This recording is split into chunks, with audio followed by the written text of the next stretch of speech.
It's either very late at night in Europe, or it's going to go ahead and be a nice mid-afternoon for those of you tuning in from America. Hello and welcome back to the ESL ESEA Pro League. We're going to be kicking off with our third game of our second day here in our 4-day Counterstrike event. And, well, we've got two interesting ones for you. Two semi-finalists locked in. We're going to be seeing Team Question Mark and Team Envy already with those secured. But also, we haven't seen our third map yet. Not one best of three has gone all the way, folks, and maybe, just maybe, these two North American teams, both Conquest and Liquid, could be changing that, potentially. Either way, I have some handsome men joining me. We've got Moses, Semler, and Sean. Boys, how you feeling about this matchup? It's a little bit scary relying on the North American teams to provide us with some third maps. It's a little bit scary. Yeah, you're not sure, you're not putting your relying heart on them that. for anything is a little bit. Scaring us into too much NACS, maybe. I can only take so much, guys. I want to break this curse of the Pro League Finals. Maybe, just maybe. I mean, so we started the topic of discussion surrounding Nitro Liege, and of course Mo turned up. That's going to be, it feels like that's going to be like, when we talk about Navi, we talk about, oh yeah, Guardian. It feels like when we talk about Liquid, we go, oh yeah, Nitro and Liege. That's like this pairing that have kind of formed, and I was wondering, you know, like, Jason, if I could just probe you a little bit more for the kind of background between these two, because they're a pairing that's not like a new thing, is it? It's not a new concept. The pairing of Nitro and Liege. Nitro and Liege specifically? Yeah, I know. They've been together for some time, but like it was this weird situation where Nitro really wanted to be a lurker for a long time. And then, you know, James came on as coach and said, Nitro, we're going to make him an Alper. And it's just like, okay, what do you guys think you're doing here? This is getting a little crazy. And, you know, it's just because Hiko joined that that they're able to have these really defined roles. We saw like that one ESEA event when Nitro was on that iBuyPower lineup where he was just a beast on entries. So everyone in the world is like, well, what are you guys doing not making him just tell him, just flat out make him be an entry fragger. Now that he's here, now that he has this duo with the Liege, you know, they're the ones that start everything out for this team. Absolutely. And I mean, like on the other side of things for Conquest, is there, like, who are the individuals that stand out to you as the kind of the playmakers, He's doing it again. August just gets lost. Like, we have to keep like clicking him back into the room. Sorry, Like, I got distracted. we're gonna have to put like barriers up so you can't keep like making like sweet like eye connections with every single player. That they're sitting like right there. They are, like, Sam's like, just looking over at me, like giving me that wink. spitting You know? distance. I'm like, oh, what's going on? So I was Sam? just asking yeah, you. I'm watching you. Who's standing out from Conquest? Is it Shazam? Is he the one? Yeah, you know, so you got your eyes locked on him. Conquest.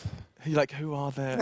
What's the roster again? Yeah. I picked Naf. Yeah, there it is. Cool. Yeah. Pick Naf. I thought that was gonna happen. Rush. I pick Rush too. The guy sitting on that side right there. That's right. Yeah. Okay. Those are the big two. He's like the FPL leader. So I don't know if it's clear or not, but Conquest obviously are not overappreciated on the couch. Not at it all. seems. Not at all. I think that everybody has to strive. You know, and it's always good to have an underdog in a story. For sure. And I think Conquest are pretty much, even in, like, I guess, NA terms, you know, they're an underdog. Because, I guess, sorry, Sean, but Cloud9, you know, they should have been here. Yeah. They aren't. So I'm so glad you're kind of expecting to see now, at least in like international tournaments or at the top of the food chain in North America, we are expecting to see, you know, CLG, Cloud9, Liquid, and then the South American power, Luminosity. That's right? full, right? Yeah. Right? Yes. And so the fact that Conquest are here is actually a pleasant surprise because we don't get to see them that often, and especially not in an international setting. So it's a pleasure to watch. It's just unfortunate that we didn't really get the best show when we watched it. Well, we did get it in a way. We got a good show, but it wasn't the show that we were looking for. Fnatic just basically did something unholy to them, and here we are. You know, lower bracket match. That's exactly one of the most succinct ways of summarizing that best of three. Sean, while I have you here, because we didn't have an opportunity to bring it up when we were doing like the initial like where is Cloud9, I'm just gonna kind of, you know, I'm gonna bring that up. I know it's not the most enjoyable topic. Come on. A few of us reside in California. We're around the land. Yeah, I mean, you're turning up. You're just not quite present, and that's something that I'd love to know your take on it. Like, there was I think Blue said it was 7 loss streak in a row. Yeah. I mean. Is it not like a kind of, there's no... Why don't you relive it for us? Yeah, where's that bottle of tequila real quick? Halfway through the season, a few people lost some desire and stuff like that. We got reignited towards the end of the season, but it was too late. So is it just like a motivation issue at the end of the day? I guess so. I guess you could call it that, somewhere in the middle of the season. Yeah. I mean, we're on a couch, but he isn't paying us, and I don't know if he's gonna be like, so tell us, how do you feel? Yeah. kinda He should be lying down here, and he just, how does that make you feel? Here's the one thing we should mention is that, a month ago was the SIVO LAN where Conquest actually did beat Liquid in a BO3. True. That was like the freak LAN where Conquest, just everyone showed up. I mean, they even took it to Virtus Pro. They beat Mouse Sports as well, I think it was. Yeah. They had some great pistol rounds and post plants, though. They won a lot of clutches that LAN. I don't know. That'll be hard to replicate for them. Yeah, that was like the LAN where Rush really showed up and was just a monster. And then they went to, I was like 2 weeks later, they went to the IBAN Power Tournament and just got destroyed out of it. Yeah. So it's still one of those situations where they haven't found their consistency quite yet. Yeah, how do you cut it with Conquest then? I really like Conquest as a team, actually. They have very aggressive players, and they're fun to watch.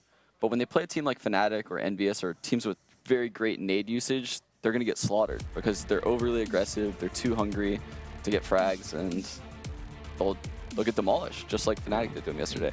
But a team like Liquid, those strengths can shine, and they can come through, and they can break through on key rounds, they can win clutches, they can get those pistol rounds needed. Yeah, this could be a good series. Expecting quite a close one then. What are going to be the determining factors between the two of them is my question. Like, I mean, like, for example, with Conquest, if we were struggling, especially August was struggling to even give us the full 5 names. Who are these kind of like the sleepers on Conquest? Like Stanislaw is a name to me that is not one I've kind of seen an awful lot of in North American Counterstrike. Is he, like, what's the story there? I mean, he's had some good matches. He's just kind of one of those players that's been bounced around. He's always been the odd man out. Actually, this team is kind of characterized as just a bunch of odd men out on North American rosters. Yeah. Daps at one point was on Liquid. Shazam was, Cloud9 for a while, got bounced out. Naf was on Liquid at one point as well, I believe, and he got bounced out. So Whole team was on Liquid. This is basically like the Liquid rejects against Liquid. What should they have called it? Yeah, exactly. The Liquid rejects and the North American rejects. There was a way to go about this, before Conquest. Yeah, but here, Naf is the player who's many consider to be very underrated, especially in North America. He's very talented. We've seen him have some very impactful rounds online, Rush as well, and they've done it on LAN just in very isolated incidents. So it's going to be a question of how much they can deliver in a best-of-3 setting. I think maps is going to be something I want to talk about now for that veto. So let's go ahead and bring that up and try and see how this one transfers and contrasts perhaps to the 2 European sagas we just saw unfold. Over in the North American battle, then you're going to be seeing an immediate Dust 2 ban from Conquest, followed by the train removal by Liquid. And so the first 2 maps, no surprises. It feels like the Pro League finals have been riddled with a whole lot of Inferno. Coming into this one, that was Conquest first pick and Cash the second. Starting with you, Jason. Well, I mean, let's just say flat out, if Conquest doesn't win Inferno, this opening map, they might just be done. Like Cash and Overpass against Liquid, those are like the 2 maps they want to play. Like they're very happy with that. I'm actually surprised. Cobblestone as well. I actually, Liquid likes Cobblestone, but I actually would have much preferred Conquest to take them on that map versus Overpass. But Inferno is going to be the one that Conquest really has to do on us, or else they're just. I just think it's going to be a 2-0. Yeah, this is an extremely questionable veto by Conquest. Can we bring it back up just so you leaving can walk us through Overpass it? in was a big mistake. That's, in my opinion, that's Liquid's best map. I don't know why they didn't pick it. So you're suggesting that the first ban should have been different? You're like, what, just take out Cash? Yeah, I don't know why Conquest banned Dust 2. It's not even a map Liquid enjoys playing too much, to be honest. You banned Cash against them. Yeah, you banned Cash, you banned Overpass, you banned one of the stronger maps. Was that like a panic pick? I've got it. Go. Uh-oh. They banned Dust 2 because they messed up. They thought that Mo was still here, that Elise wasn't, that they were going up against the God Hopper, and they just had to get rid of Dust 2. They had to get rid of Dust 2 because they knew it was too scary. They couldn't leave it in there. Mo would have wrecked them. Unfortunately, Mo isn't here, so I don't know. Oops. Well, I mean, they had a questionable veto against Fnatic yesterday as well, where they picked Mirage right into it. Yeah. So I mean, that's weird too, because like, why are you picking Mirage into Fnatic? If you're that confident to do that, why aren't you picking Mirage into Liquid? Because Liquid doesn't like playing Mirage. So, I mean, two questionable vetoes. You're shaking your head an awful lot. I'm just nodding. This is all part of the game, right? Like, it's before you even get into game, the veto is part of the game. And Conquest evidently maybe have made some questionable decisions. I'm going to throw this one straight at you, Sean, because like, how much preparation do you think you can make towards a team? I mean, it's going to be it's pretty minor decision making for the veto. Like something you make up like 5 minutes before. Is it something you come in with a game plan? You come into a tournament like, this is what we're doing now. This is what we're doing then. Well, they played Liquid. Conquest has played Liquid. Liquid's played Conquest dozens of times in the last probably 2 months. They know the maps each other have the advantage on. So maybe they know something I don't know as far as head-to-head matchups. Maybe that's what they're using. And maybe scrim matchups. This is where they fared well. Maybe. I mean, the third map's Overpass as well, which is one that we haven't seen. Oh, So Sean, you just set it up we've so got good. third map Knock it and out of the park. Overpass. Knock it out of the park. potentials. Okay, never mind. Go ahead. I Continue. completely missed. What were you saying? No, go ahead. What was it? Say I it. think August was being a dank memer again. Not at all. What? I'm a professional. Evidently. Well, go. I mean, you got to make the point now. No. Maybe it was something in scrims, Maybe that, North America. Oh, scrims. not again. Not Not I again. love our scrims. I knew it.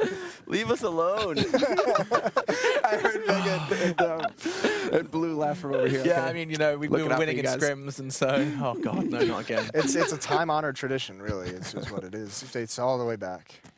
Can you just, because there's probably like about 30%, 40% of the audience who are sitting there going, what's he talking about? I don't understand. It's true. It might be a little bit of a... A bit vague for some people. Go, shed some light on this whole, this Okay. we win at the scrims mindset mentality. Well, Hold up. Let me pull out a Twizzler. you ready for this? It's story time. There we Let's go, go. kick back. You want to hop on my knee as well? Let me tell you a little story about North American CS. Okay, hit us. So, kids, it was a cold winter for North America in the warm Well, let me world of get in on CS that. in That was Europe. good. And unfortunately, after trudging around in the snow for many hours, the snow, the bleak vastness of North American CS and scrims. Unfortunately, North America, they decided that struggle in the scrims. Hiko's looking at me. That struggle in the scrims, really made them tough men. Really made them, hard. They went into Europe, where the true hard men live, and got raped. Got raped. You really built up that climax. That was like- story right there. The ending is so shattering. I'm sorry, they're looking at me now too. I hope they can't hear me because they need every shred of dignity they have. But we're over here. It's close. It's not good. North American CS. They put a lot of focus on scrims and the results that they got in scrims by thinking that perhaps those would somehow equate to a real match.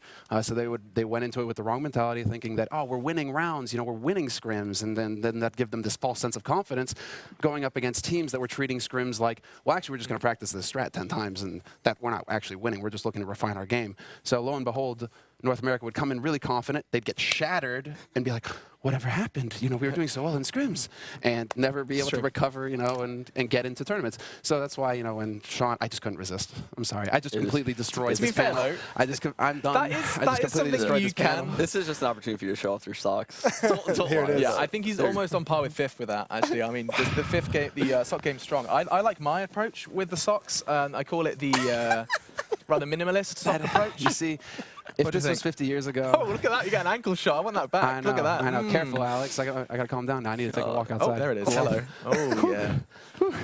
Just a little... Oh, yeah. Okay, anyway, we get really sidetracked. What are we doing? So let's talk Liquid. We haven't even discussed Yeah, their reel us roster. back in, Alex. Yeah, okay, look at us. Whew. I'm this person that's supposed to be bringing it back down to earth, so let's do that and talk a little bit about this roster. So we discussed Alicia's made his return after his exams yesterday. His team, of course, not managing to secure the win without him. Of course, it was going to be a tough one, no questions about that. Fugly and Adrian as well, rounding out that roster with Hiko. The stream jabs have already come out from Auguste, but we'll talk a little bit about Hiko because he's one of these interesting individuals, I think. That everyone has this kind of different, a preconceived opinion about Hiko. Some of them regarding him as one of those top players in North America. When there was this whole kind of debacle and everyone was like, oh, Hiko's making his own super team. This is it. North America's going to have a great team. Everyone regarding Hiko as one of the greats of North America. However, there's now this argument that suddenly he's kind of not necessarily found an instant success, and now everyone's kind of this counter argument I've seen on social media where they're like, actually, no, Hiko's not that great. Like, why is this kind of split across the community surrounding Hiko? There's some crazy people out there, Alex. Right. So you, Jason, Yeah, I'm on the side. You're on of which it. side? I think he's a fantastic player.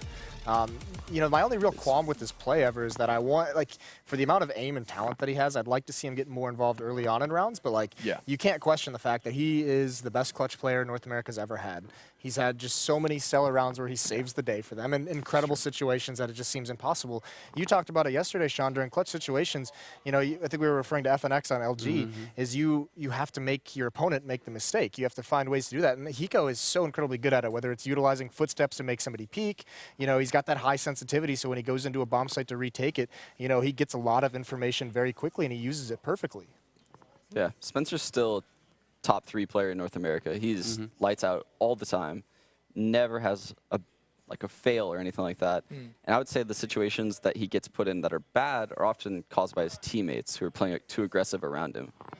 Here, you know, here's one interesting thing too, though, and I think Liquid suffers from this a little bit, especially you notice it against the Euros, and I think you guys in Complexity suffered from it for a little bit. Some time is like the Hiko effect of where he's winning these 1-on-2s, 1-on-3s, even sometimes 1-on-4s pretty consistently, regularly, and all of a sudden you look at your scoreline for that half, and you're like, oh man, we put up like 10 rounds, but like you don't think about the fact that, you know, you weren't supposed to win those rounds. You guys actually got crushed strategically. But Hiko's just there to bail you out. So I think there's kind of that where, you know, maybe all the successes he has kind of prevents yourself to really criticize or being critical of your own gameplay. I can contribute constructively for once as well. Oh my God. It's really, I know. So what's really impressive from Hiko for me is that, you know, speaking of bleak vastness and cold, dark, and just vacuum, is that this guy, he was cast out into the wild for quite some time. And if it weren't for the whole iBuyPower match fixing scandal, you know, he was actually trying to build what was, in his eyes, the super team of North America that would be able to go on and, you know, really confront the European titans, you know, who were just dominating the scene. And if it weren't for that, well, that just complete. I mean, you guys can find it. It's all over the internet. You guys, you know, if you're unfamiliar with some of the recent history, you know, he was cast out into the wild for what, like 6 months, half a year, if not more. I think it was like 8 or 9 months before he got to play another LAN. Yeah. Like, it's crazy that he's actually he was able to maintain the motivation to go through with it, and to also maintain such a high level to be able to continue to still come in. And then it was like he hadn't stopped the day. He just came right back in and started clutching again. So. That's what's really impressive for Hiko. Now I think, you know, it isn't, Hiko really gets his time to shine because his, like you guys say, right, you know, his teammates around him put him in these sorts of situations by making mistakes, being too aggressive, and then Hiko has to come in and save him. That's what's a real pleasure to watch now with Liquid, is that he doesn't need to do that so much anymore. His teammates have actually got enough experience now where they're learning, they're evolving, and now we get to talk more about players like Nitro and Elige. Bingo. And they're the ones now who are, like, you know, taking the front charge. And if they're doing their jobs, Hiko doesn't really have to do too much. You see him sitting it with like single digits at the end of the half because he didn't really have to clutch. He was just lurking, watching flanks. He would get a key kill here or there, but That's the funny part, is because, you know, he is their superstar, but when they win matches and he's sitting around like 7 or 8 kills, you're like, all right, everything went well for Liquid. everything went well, right? That's Exactly. Yeah, and that was the point you made, Jason, you know, surrounding this reliance on Hiko occasionally, whereby you're winning rounds and you're seeing good numbers because of these clutches, these ridiculous rounds he's won. When you know, he has an off day, an off round, suddenly you're like, well, hang on a second, this is where the inconsistencies start to be visible, because you're like, oh, what, we won that game and then we lost that game immediately after. The one difference is Hiko not doing what Hiko normally does, and so that can be causing a kind of upset. So now I want to do predictions, boys, for this game. It's going to be a first map only. No spoiling, Jason. None of this like, oh, I'm going to go the whole series prediction. Just the first map. Restrain yourself. Just the first map. You know, I mean, I know this is Conquest pick, and I'm hoping they have something prepared for it, but I'm just going to go, I think, you know, talent-wise, I think team-wise, Liquid's the better squad. I'm just going to go for Liquid. Okay. I have to actually side with that as well. Go with Liquid. They just have more experience as a roster right now. More experience on LAN as this unit, and with Nitro and Elige, everybody, you know, as we keep mentioning, really hitting shots. If they come in here and wreck, I find it hard to believe after the Conquest that we saw yesterday that they'll be able to, you know, come in here and put a stop to that. First map Inferno? Yes. Right, yeah. I'm gonna go Conquest. Okay. Wow. Okay. That's not like You've an been on unlikely point today, situation. so No, Liquid isn't very strong on Inferno. They have some holes in the B bomb site in particular. Spencer is locked down in B, but I think Elige is a little bit too aggressive as the rotator in the B bomb site. Fugly's been having a little bit of troubles in the pit area. Dren plays Rap, and Nitro will play lane. Their A site even has weaknesses too. Their default's really predictable. You can read whether they're going A or B. I think Conquest is going to be able to stack the bomb sites that Liquid's hitting, and they're going to run into some trouble. Maybe. Okay. I mean, the key to Conquest's defense on this map is Shazam. He plays solo Rap side with the AWP every time he has it. If they keep that out of his hand, I'm not sure that Conquest really knows the best way to defend it if Shazam doesn't have an AWP. Yeah. I think Liquid has the better players. I just think Conquest might have the better Inferno. Okay. Sean, just dissecting their Inferno. This is the values of having you not over there but here, I'm afraid. But thank you very much for that, guys. It looks like it's going to be a proving ground for Conquest and trying to change the minds of both Moses and Semler as it's time to throw it to your casters. And who better for this North American battle than two North Americans proving their worth. It's going to be Mega Man and Blue. Take it away, you handsome duo. All right. Thank you very much, Rashid. And indeed, it'll be the NA casters, quote-unquote, for this matchup. How you doing, Mega Man? I'm doing very, very well, Blue. Good to be back at the caster desk, ready to rock and roll for some Inferno action to start this one off. It should be a pretty exciting matchup. You know, one of the things that they actually talked about was Conquest on Inferno, and they kind of got walloped yesterday, for a lack of a better term. Trampled. Yeah. Many decimated. verbs we can use to describe it, unfortunately. And I actually spoke to a couple of them afterwards, and they said that actually the biggest part about their inability to do well on a lot of the two maps that we saw was the fact that they only won 1 pistol round yesterday out of the 4. And we saw it actually happen on their CT side. And then they kind of ran the gambit coming back on Fnatic. So I think one of the things to facilitate a good Inferno is going to be picking up those pistol rounds early on and getting that early couple of rounds on the board to kind of invoke that confidence moving forward. Well, not just this, but there was quite a few players yesterday from the side of Conquest as well that were having a whole load of problems with just making progress and picking up really any frags at all. Stanislaw, on this map specifically here on Inferno, is one player that comes to mind. He was really struggling to get the ball rolling for himself, and to some degree we saw that with Rush a little bit as well. So if those guys continue to have the problems they had, then things could be rough here once again for Conquest, and we could very well see Liquid take the first map. But we are going live into the knife round now, so let's take a look at who is going to get that very, very important first side choice. Yeah, and this is pretty big because obviously Conquest are the ones that chose this. I was kind of surprised that they went back to this after playing Fnatic on it yesterday and losing 14-1 when they were on the terrorist side.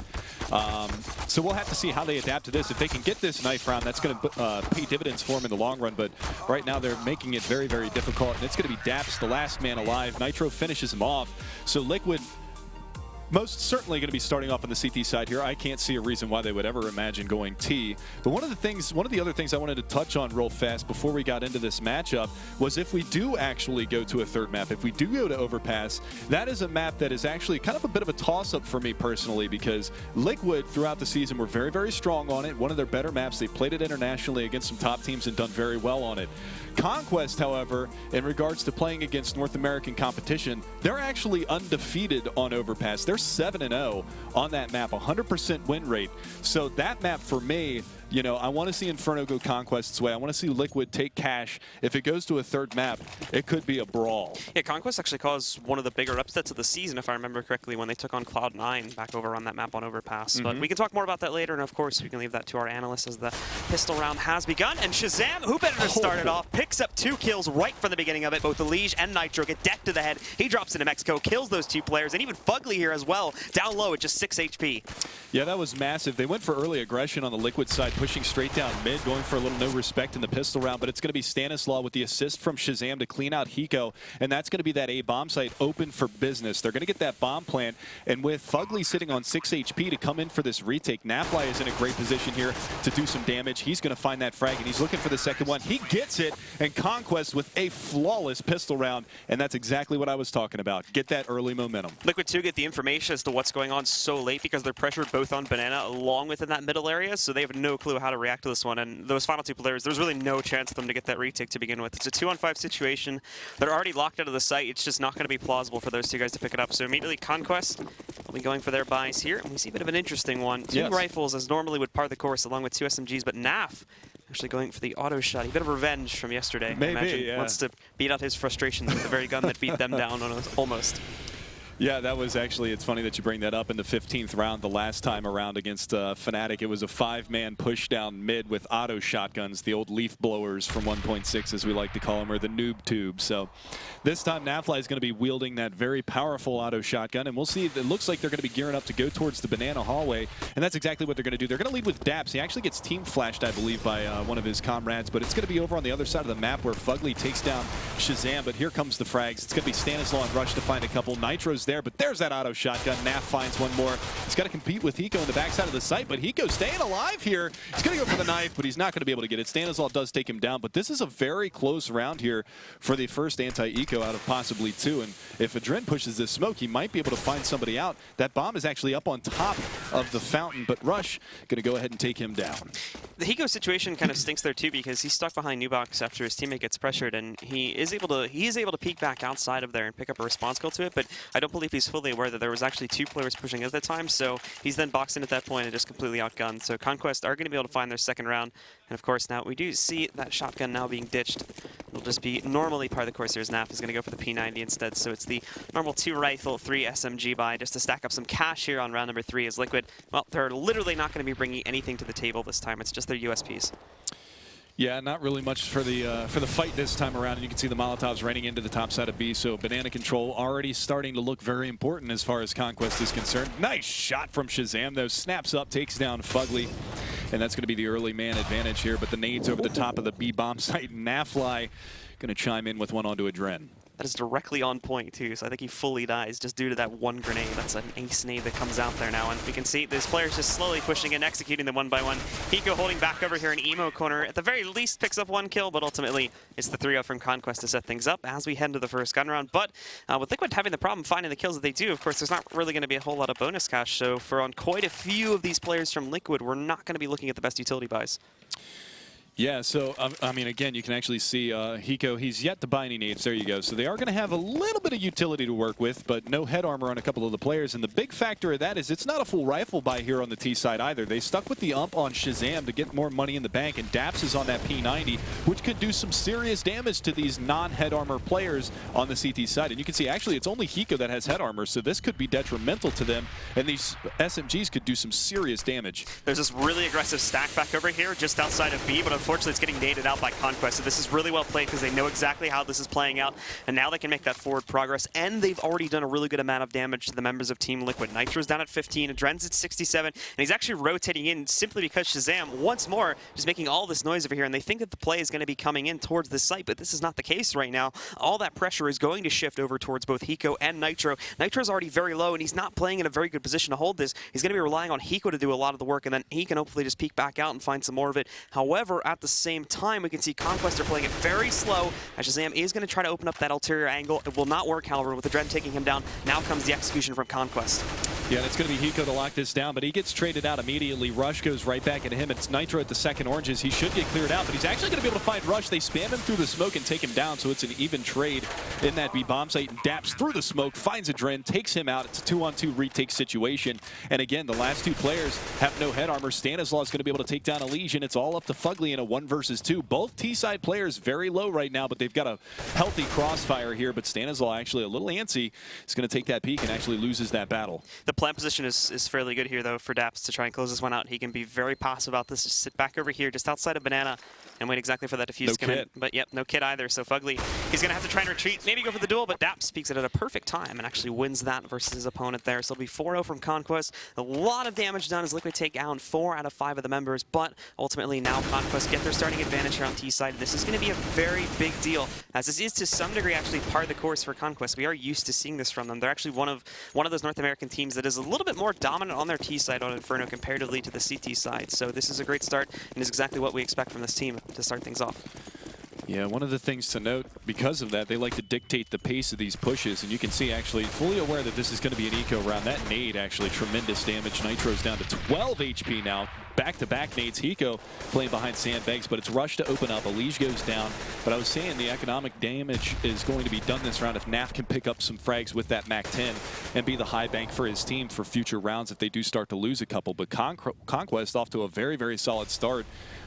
Getting the first opening 4 rounds and putting them right back on a save. Keep that money down on the CT side. Don't allow them to put the AWP in Adren's hands. Don't allow them to have that full utility. Hiko getting so aggressive, pushes out, gets 1 kill, gets the intel on 2 more, but has to fall back. However, again, we can see these teammates now setting up for a push in, but Conquest, they may be dissuaded away from this position now because of that aggressive movement. So they're going to wrap back out and go to A, and this is perfect because the defense over here on the A side is extremely weak. Liquid are going to try to rotate in, but unfortunately, there's not going to be a whole lot they'll be able to do. It all pulls on Fugly picking up something, and we just don't see it happening.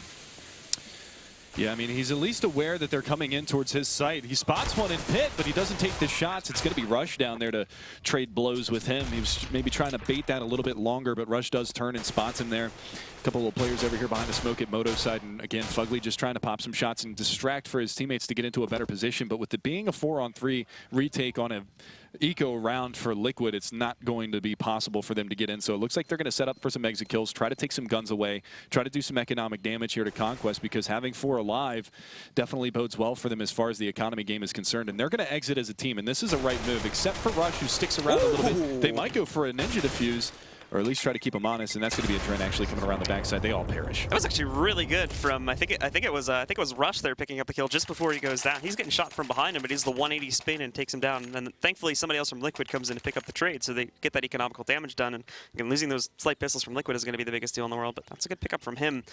And Conquest still leading strong, but now we go into another buy run from Liquid, and the up has been picked up from a Dren. But we have to see how well he can perform, as this has been something that's been a big question from Liquid in the past.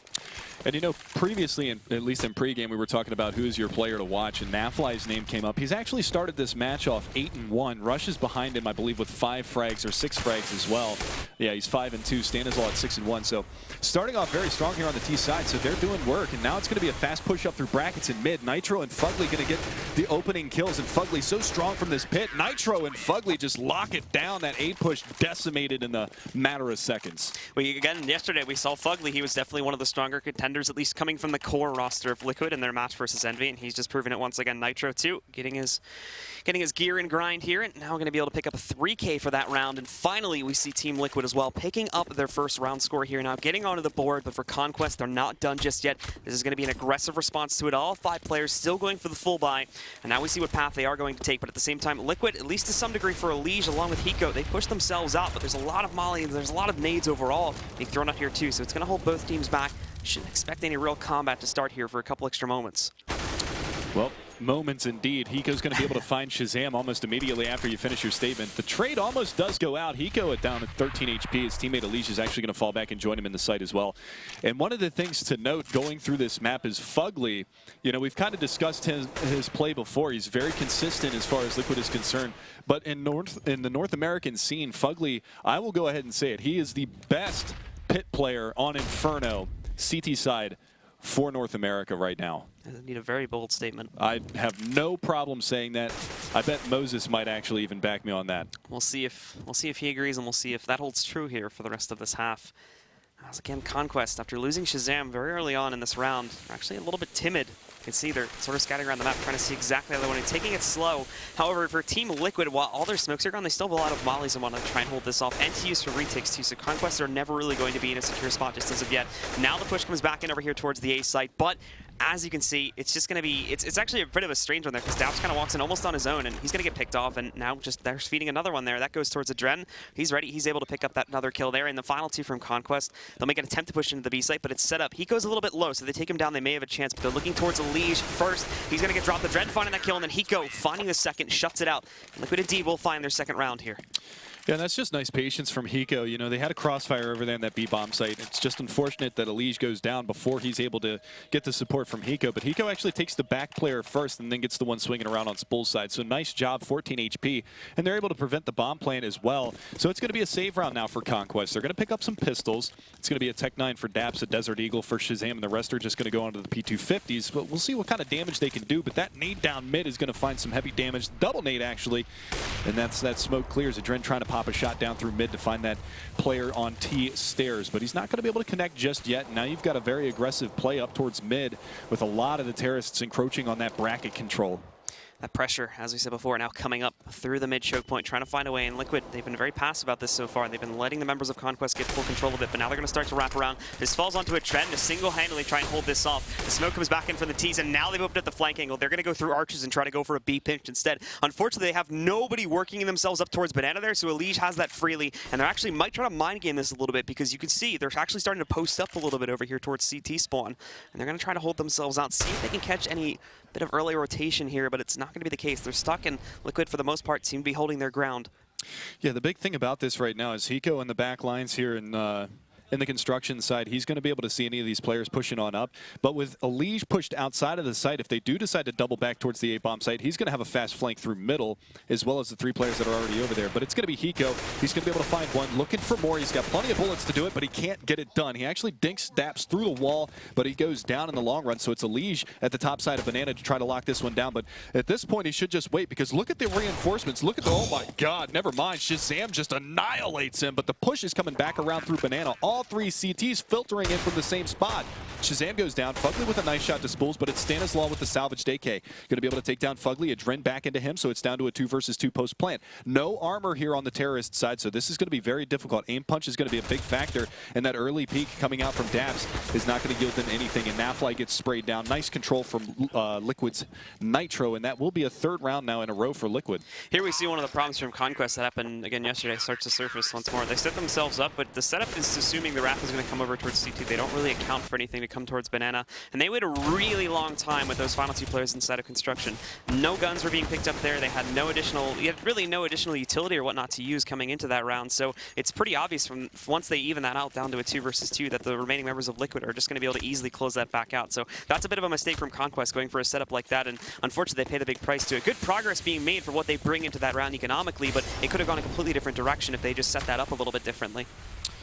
So again, we're going to go back onto the rifles, and this is another thing to note as well. Shazam hasn't had the AWP. Now again, that's something that we don't tend to see favored on the terrorist side of Inferno, but that is definitely a gun that he is extremely strong with. But the push is already up. It's a fast play up towards truck side, and Rush is going to open up onto Nitro. They've got one more to beat in the backside of that site. It's going to be a Drin.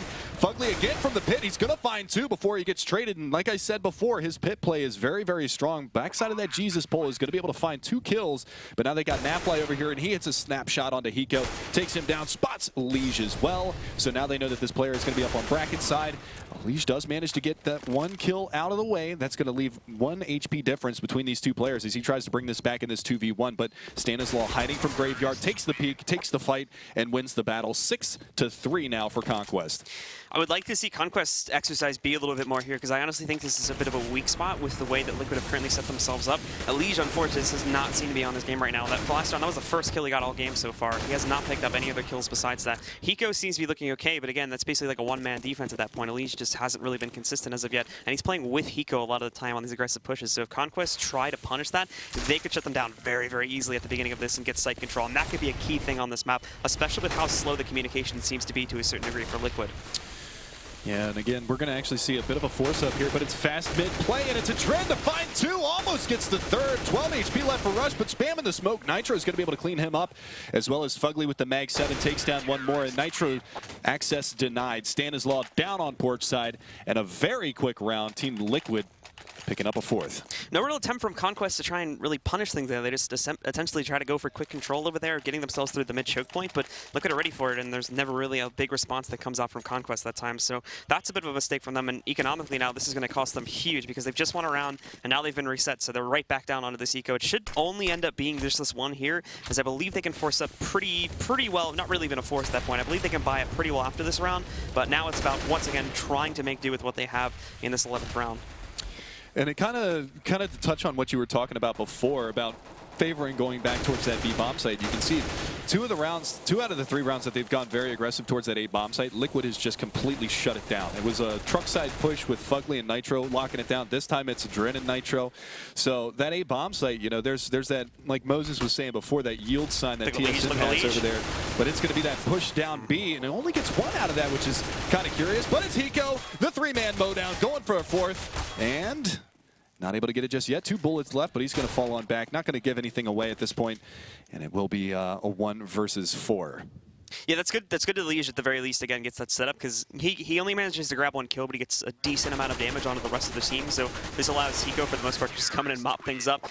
Does eventually have to fall away from it because he's down at 24 HP, and they do need to make sure they keep their CT side economically balanced. But then, I mean, it's Hiko anyway from the members of Conquest, so they're very easily able to shut things down from that point forward. And now, again, as we were saying before, we go into another buy from Conquest. Going to be limited to a certain degree here, as we can see both Shazam and Naf have chosen to go for utility over their rifle buys, and because of that, we're going to see the 2 Tech 9s, but the Tech 9 is still a very capable gun, and this should not stop them from being able to work around victory. One thing to note as well, Shazam sitting at, I believe, 4 kills at the moment. 2 of those were in the pistol round, and 1 of those was on the eco round from Spools with that Desert Eagle headshot. So he's kind of been a non-factor going into these buy rounds, and that was something that we talked about before. How effective is Shazam going to be? He hasn't had the AWP yet, and his productivity is kind of low right now, and that can kind of be reflected because it's really fallen calling on Nafly, Rush, and Stanislaw to open up these rounds on Conquest's side, which they have done so far. But once they get that whole package together, it's going to be a little bit more scary for Liquid because they're already at 6 rounds on T side. Well, this is the thing. I mean, it seems from Conquest yesterday, it was, as we see the combat beginning here now, Adren picking up Shazam, but then Stanislaw finding a good response to that. This should give them mid choke point control. The problem yesterday for Conquest was you saw 2 really big fraggers, and yesterday that was Shazam along with, I think it was Naf for the most of it. Today it's actually a little bit different. Today you sort of have Stanislaw and Naf fulfilling that role, and it's good to see because Stanislaw again was struggling a little bit yesterday, but now Shazam has basically flip-flopped with him. They drop back down, and he's the one that's starting to have all these problems. But from Conquest again in this round, we see them trying to push their way through, get Arch's control, maybe make that B push, but with Hiko already being as well rotated around as he is, there's no way they're going to be tricked into this. And still, they're just so awkward with trying to make their way into a site. Fugly's going to be able to grab one. Daps will look for a response to it. They have managed to get the bomb down too, so it's not like Conquest can move away. They're committed to this one. However, that bomb is in a very awkward spot, so they should be able to roll in and grab it. Daps, good to pick up a kill, but Hiko's going to find a response. Now, unfortunately, because of all these trades, Sand is put into a 1 versus 2 scenario. He at least gets the bomb down. He knows where they're pushing from. But that flashbang is perfect. Elige going to be able to mop that one up. It's a 2-man stand at the end, so the economy's still not that healthy for the Liquid side, but they've at least equalized now. They're 6-6 going into the 13th round now. And with that bomb plant, that will enable another buy round to come out here from the Terrorist side. I expect to see, well, actually, it looks like they're going to go for a save. They've got Tech 9s and some body armor as well, so they're going to play it a little bit safe here because they do have 6 rounds, so they do have a little bit of a cushion moving into the second half if they do lose out at this point. So they're going to play it safe, and I kind of like the idea of going for this little quasi-buy, as Similar likes to call it. In terms of where Conquest are now going to take it here, it's going to be an attempt to make an aggressive push up Banana, even running through Molotovs too, but for Daps that does not work out too well. They actually don't expect the second play to roll forward, but Elige picks up that second frag anyway, has some great support coming in from Hiko to hold him back, but the frags continue to roll now for Team Liquid. As a Dren, he's going to find another one over here on the stand, and then they just finish them off 1 by 1. Fugly coming out with a final 2. Not a whole lot of progress being made by Conquest that time, unfortunately, and a great hold from Liquid. What a confusing round.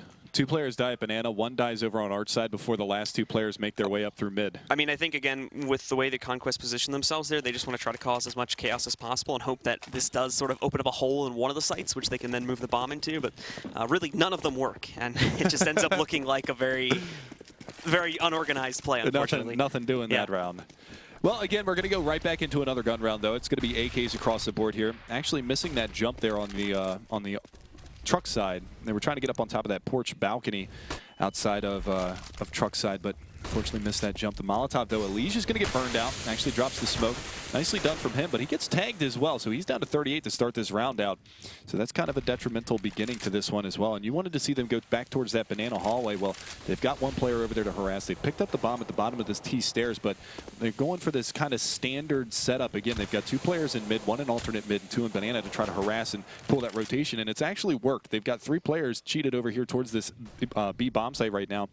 And they've sort of gotten used to this, though, and the fact that the weaknesses that could be occurring on that B site, because they've started to place their rotator, which is going to be Nitro. They've started to place him a little bit closer to the B site, a little bit more preemptively, because they are expecting the pressure to come in here now. So they're going to be ready for this one. And as they move themselves out aggressively, they don't actually expect a player to be back over here. But thankfully, the trades stay even, and now it's up to Liquid to move themselves in and rotate quickly enough as Nitro, he's down at 2 HP, has to hold this, but it's not going to be the case. Shazam takes him. He gets him through the new box there, and now they've got themselves onto the site. We're just seeing one of the players from Liquid get here now. It's going to be a Dren. He might have a shot back over here to maybe take down Rush, but it's not looking likely, and also not expecting a player to be sitting up on top of those barrels. But thankfully, that which would be Shazam, I believe, destacks it, goes back over here into the emo corner. He's not going to peek out of it anytime soon. Rush moves out, but a Dren, he's going to miss the connection, and then Shazam peeks. He finds the first kill, and then Rush finding the final one to close it out. Now again gives Conquest another victory of a round. And finally, into the last round of the half, actually, Shazam salvages the off of the corpse of a Dren. So this is the first time in the entirety of this half that Conquest has had that off power. And we'll see what Shazam can actually do, because he's 6-10 right now, 5-11 for Daps, but he is their strat caller as well. So we don't typically expect him to be, you know, the top fragger in the server. He kind of lets that happen for Rush and Nath and Shazam to kind of carry the weight of that fragging ability. Stanislaw with the support play as well. And this time they go for the boost. Shazam's up over top of Flower Pot. He might be able to pick down here. Elige is in a forward position as well as Hiko. They pop the flash around the corner, and Elige actually gets himself underneath the porch, but he's going to go for the repeat. He actually taps Shazam down. He's 21 HP, doesn't get the shot off. And meanwhile, there's been no progress made anywhere else on the map. They're relying on Shazam to find an opening pick here with which they can use to move themselves up banana, but it's just not the case here to start it off. And actually, Elige, I mean, I harped on him earlier a little bit for having a poor performance, but he's actually done a pretty good job of trying to turn this back around here a little bit in the later portion of the half. So he's actually been doing a great job now of trying to hold this banana control with Hiko, and those two have actually been a pretty good duo to stop Conquest again from really making any progress on this T side. But it hasn't been so consistent, and Conquest have made enough here to, at the very least, keep things tied until the final round. And now it's going to be up to Conquest to find another opportunity to find their way inside of the A site. Shazam leading that back over here through the mid choke point, but so far not finding anything because of Liquid's more passive hold on this A site. And look at these rotations as well. They've got 4 players over here in this A bomb site right now. One cheating in CT spawn, just waiting for that push to come back around, but the smoke into CT, that's going to provoke that rotation. I would assume that provokes the rotation, but he's actually pushing back through Arch side, so this leaves Elige all by himself, and Dap's doing a great job distracting at A. The push is coming in towards B, and Elige has got so much work to do.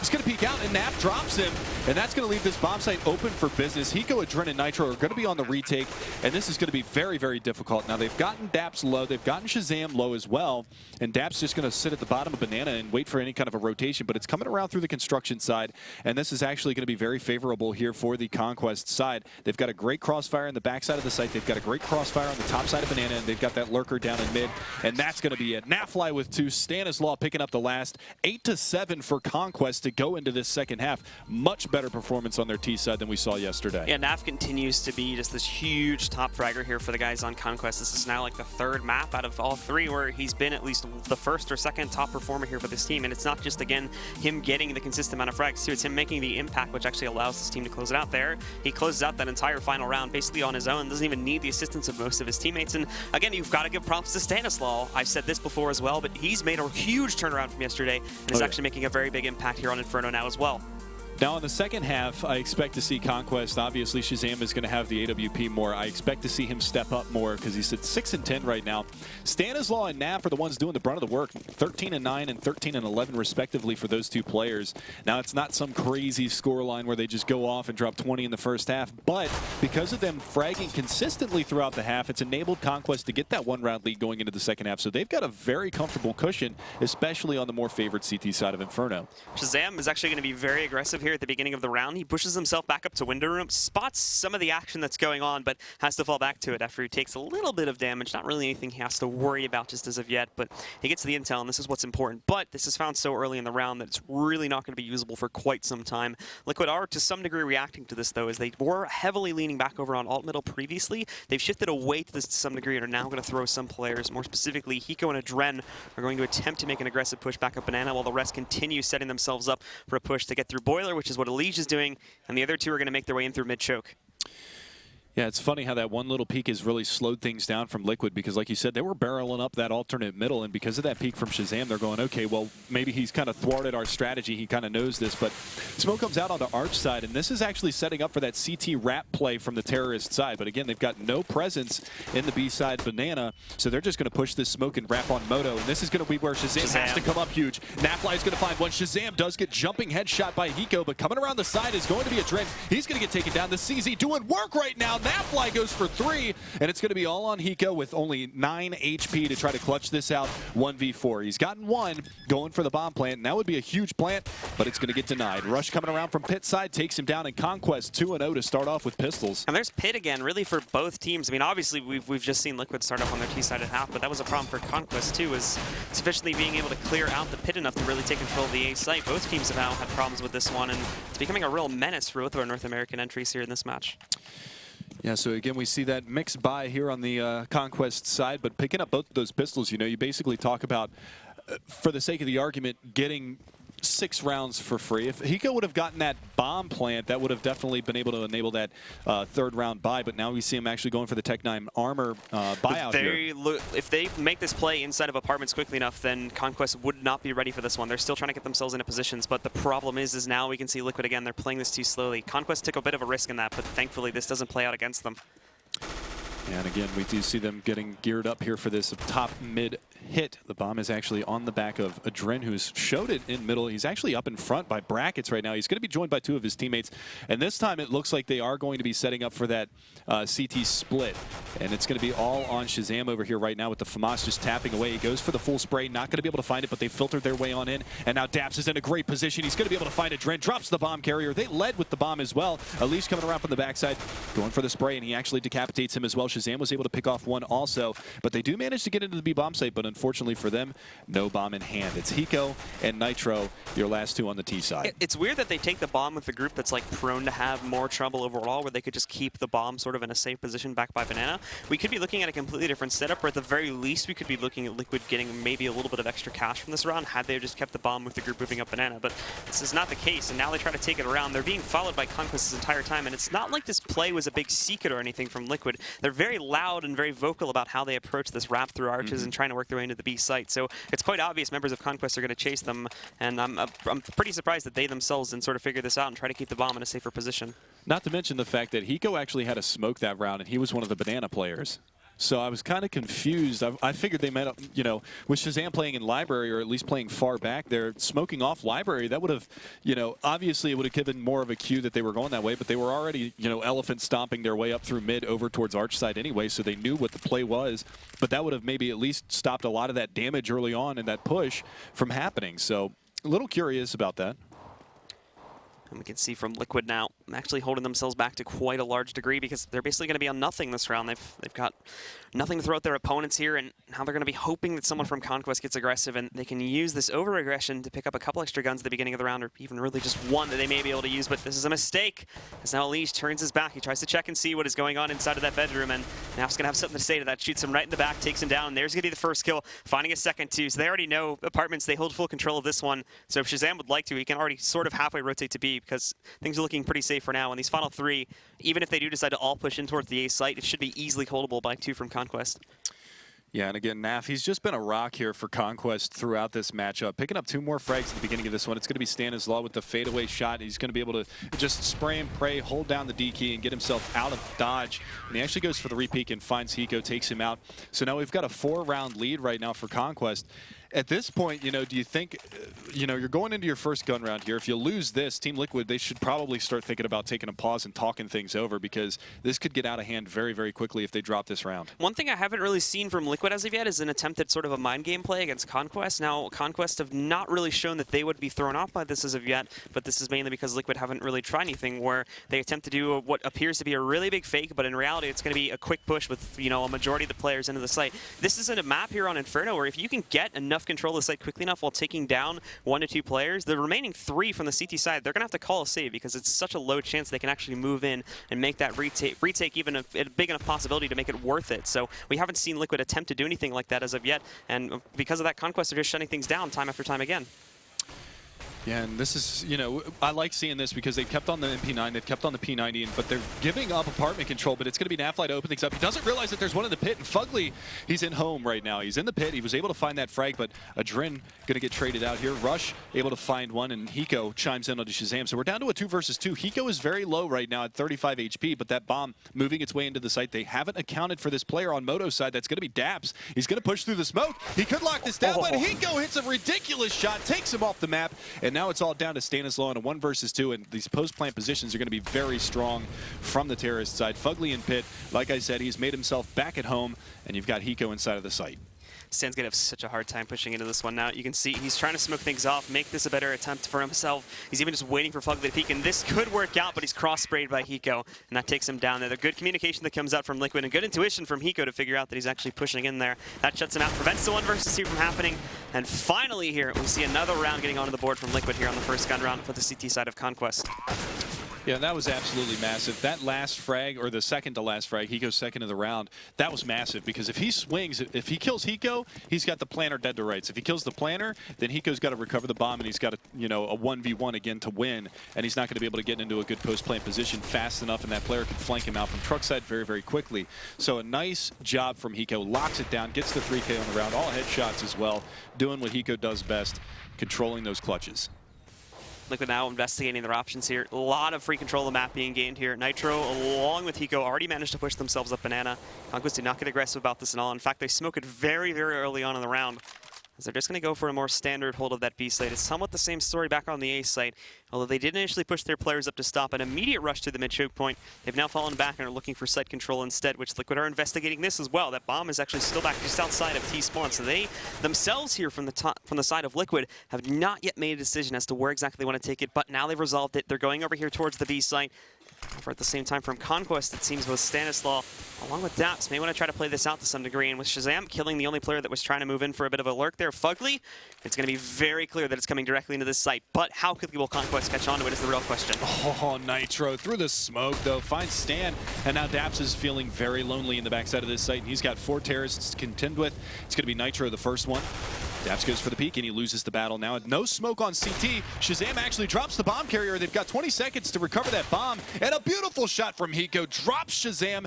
That's going to be another frag on the board for Hiko. He's got another headshot this round, and it's going to be down to a 2v3 retake. At this point, you know, the damage has kind of been done. Conquest might want to start thinking about saving at this point, but they're already pretty far up, and that nade does a serious amount of damage. Rush actually going to open things up, so now they can actually get in here and get this defuse. They've got 1 in Banana, 1 in Construction to contend with, and Elige, he's going to lose his life. The last man standing is going to be Hiko. Can he do it? There's another headshot looking for the last man, but he's going to be playing this bait and switch right now, baiting out Naflight, and he's going to get out of dodge, and he's going to run away. So this is going to be around Hiko again with another 2v1 clutch. And Hiko, a very, very big player from Liquid now. And now the one thing that does come out of that is that Naf sort of tricks Hiko into moving closer into the site, so he's going to be able to drop the gun. But the problem is that for Liquid, again, for the most part here on the T side, you know, things like that can be forgiven. It's a lot easier to build up your economy on the T side and keep it going for the most part. So a death like that and sort of wiping the board clean and forcing all the rebuys is not going to be the worst thing in the world. So Conquest are still sitting on very thin ice, but as well, because Nafly survives, he does get an up and play. And this at the very least is going to add a little bit more of a power weapon here to Conquest in this round. Yeah, and for those who aren't too familiar with Conquest, they actually do favor, you know, not necessarily on this map, but the double up setup. And Naf is actually the secondary upper, and he's going to show it right here. He finds Liquid pushing aggressively in apartments in the backside of T Halls, and that is a great opening for him because now they've got that opening pick. Now they can kind of turtle up in the backside of these bomb sites and kind of wait for these pushes to come on in, use these pistols. The CZ75 in the hands of Rush, you know, the automatic pistol, that can be detrimental to a push coming in towards one of these 2 sites. This is also one thing as of yet that affects a lot of North American teams. We haven't seen, at least in this map, how Liquid are going to react to losing a player early on, and they're already going to just be working their way directly into that B site. Nitro doing some work to get his way into it. Elige finding another frag as well to shut down Naf. And the final 2 in Conquest. This is what I was talking about those quick takes. Again, Liquid, they lose a player, but they're very good on the reactions. This is some great calling, because now they just go directly into the B site. Conquest do not expect this at all, and there's nothing left in terms of a retake these guys can do. Even if they had the proper guns to work with this right now, they have no intel as to the positions of their opponents. They as well don't really have the time. They're just working their way around the map. Shazam is going to look for something, but for Rush, he's picked up an AK now, so he's going to be looking to save that. Yeah, the big thing was that rotation from Naf came all the way back around to the B-bomb site. He got there just a little bit too late, and he actually got taken down immediately upon arrival, lost the op, so they weren't even able to save that for Shazam in that late game. That's why he went back over to the B-bomb site, A, to do economical damage, and B, to salvage his op to go into the next buy round. But Rush salvaging the AK, it's not necessarily the worst thing in the world, because that's a gun that they're not going to have to buy when they go into the next gun round. The big thing for me, though, is that their money is still not necessarily stabilized, so they're going to buy up here, but it's going to be a pretty limited buy.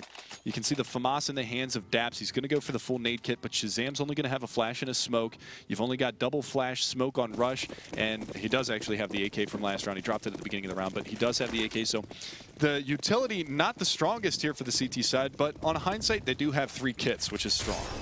Trent's actually going to try the T-side upper here too, which is something that, to be completely honest, you very, very rarely see that from him specifically.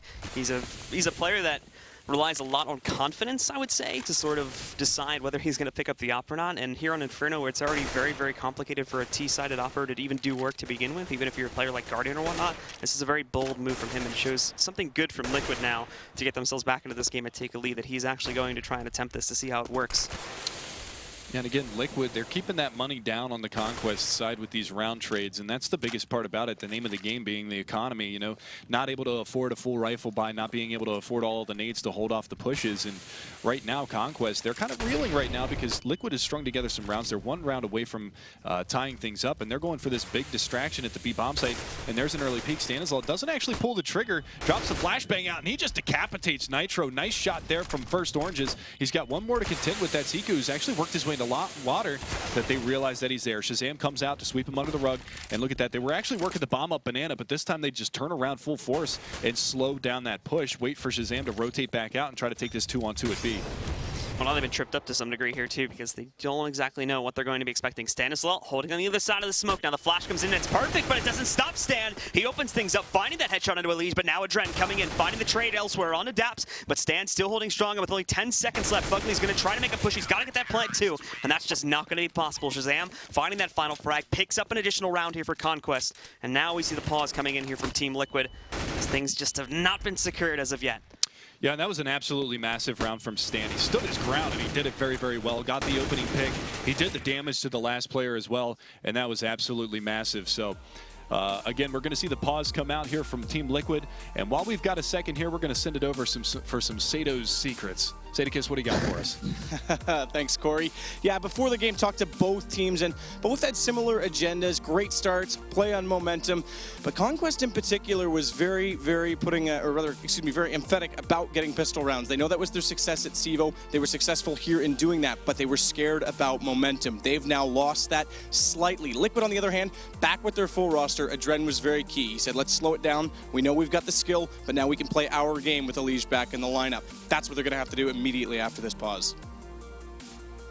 All right, thank you very much, Sadakist. And again, just waiting for things to get unpaused here before we get back into this game. But Liquid now hit a little bit of a slump here. The inconsistency after picking up 3 rounds is going to come into question. And as we were mentioning before here too, their money really never got to a good spot despite these 3-round victories in a row. So we're still looking at this round being one where this is probably something they're thinking about here too, as to whether they could force things up here. There are a couple players in a good position to do it. A couple more could pick up Tech-9s as well. If they let Conquest get themselves up to 13, 14 points now, this is where it's going to start to get dangerous because Conquest is going to hold a very large amount of control. And from that point forward, then it's going to be the trouble for Liquid as getting back into that game, tying it back up, and then claiming the victory from that point forward when Conquest are just that close to finishing off the map.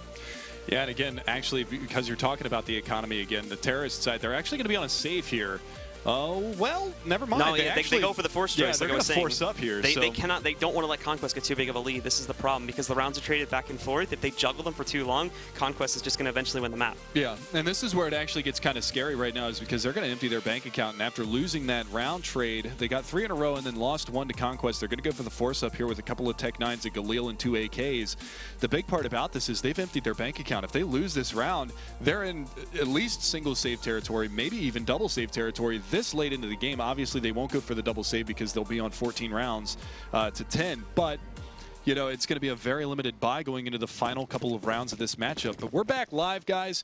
And Conquest, again, up 12-10 on their CT side now of DE Inferno. This is map 1 of 3. We've still got Cash and possibly Overpass to round out this BO3. A lot of action from Liquid early in the round, trying to push themselves up through alt mid to get a little bit of control there. The only player that's worked his way back over through Banana is actually going to be Nitro. You can see, too, that there is a decent presence from Conquest. They're expecting the pressure to come in through here, but this is not going to be the case. Most of Liquid are lining up to get themselves either through mid-choke, or inside of the apartments. But for the members of Conquest, they do have 2 set up here on the A site, and that's going to be their main focus. It's just on the site itself. They're not really pushing out against that, with the exception being Naf now, as he's checking out the halls a little bit there to investigate. But to do so with only 1 more teammate on back would be a very risky move, so he's going to have to abandon that pretty quickly.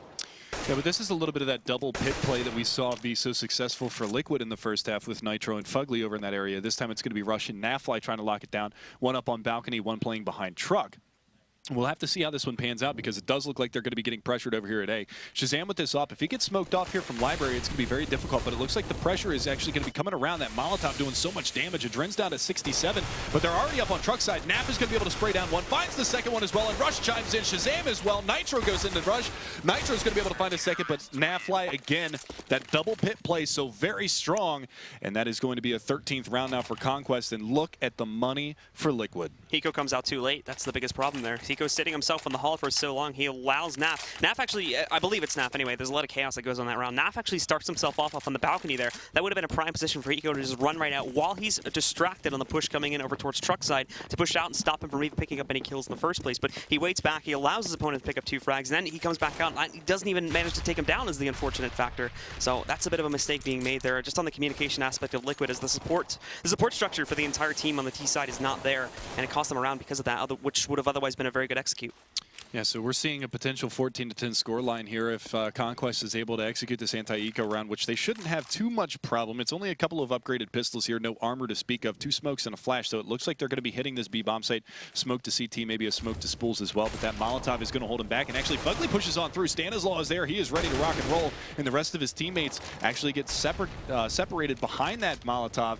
They actually get the lurk over in the A bomb site, so they've only got the last 3 players here in Banana, and you can see they're still mollied off. They're going to go ahead and push right on through, and now we're going to see those frags come raining out blue.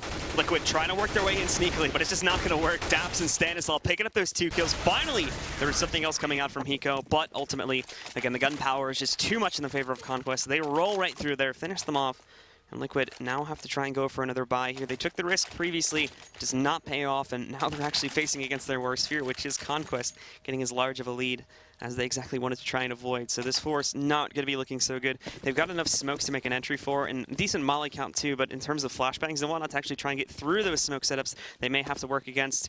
It's going to be very, very brutal indeed, and for Conquest, they're still stacked up to the teeth here. They've got the op. Again, Shazam even has a pistol to go with this as well, so everybody on Conquest is looking really good right now, and if they pick this one up, this is going to be the end of it, as Liquid's still really not going to have a very good buy going into what could possibly be that final round. Yeah, and this is Stanislaw's actually got to get himself out of there. He's lucky that Nitro didn't take that peek on the corner, but this is the first time on the CT side for Conquest that we've seen Naf actually boosted up on top of porch side.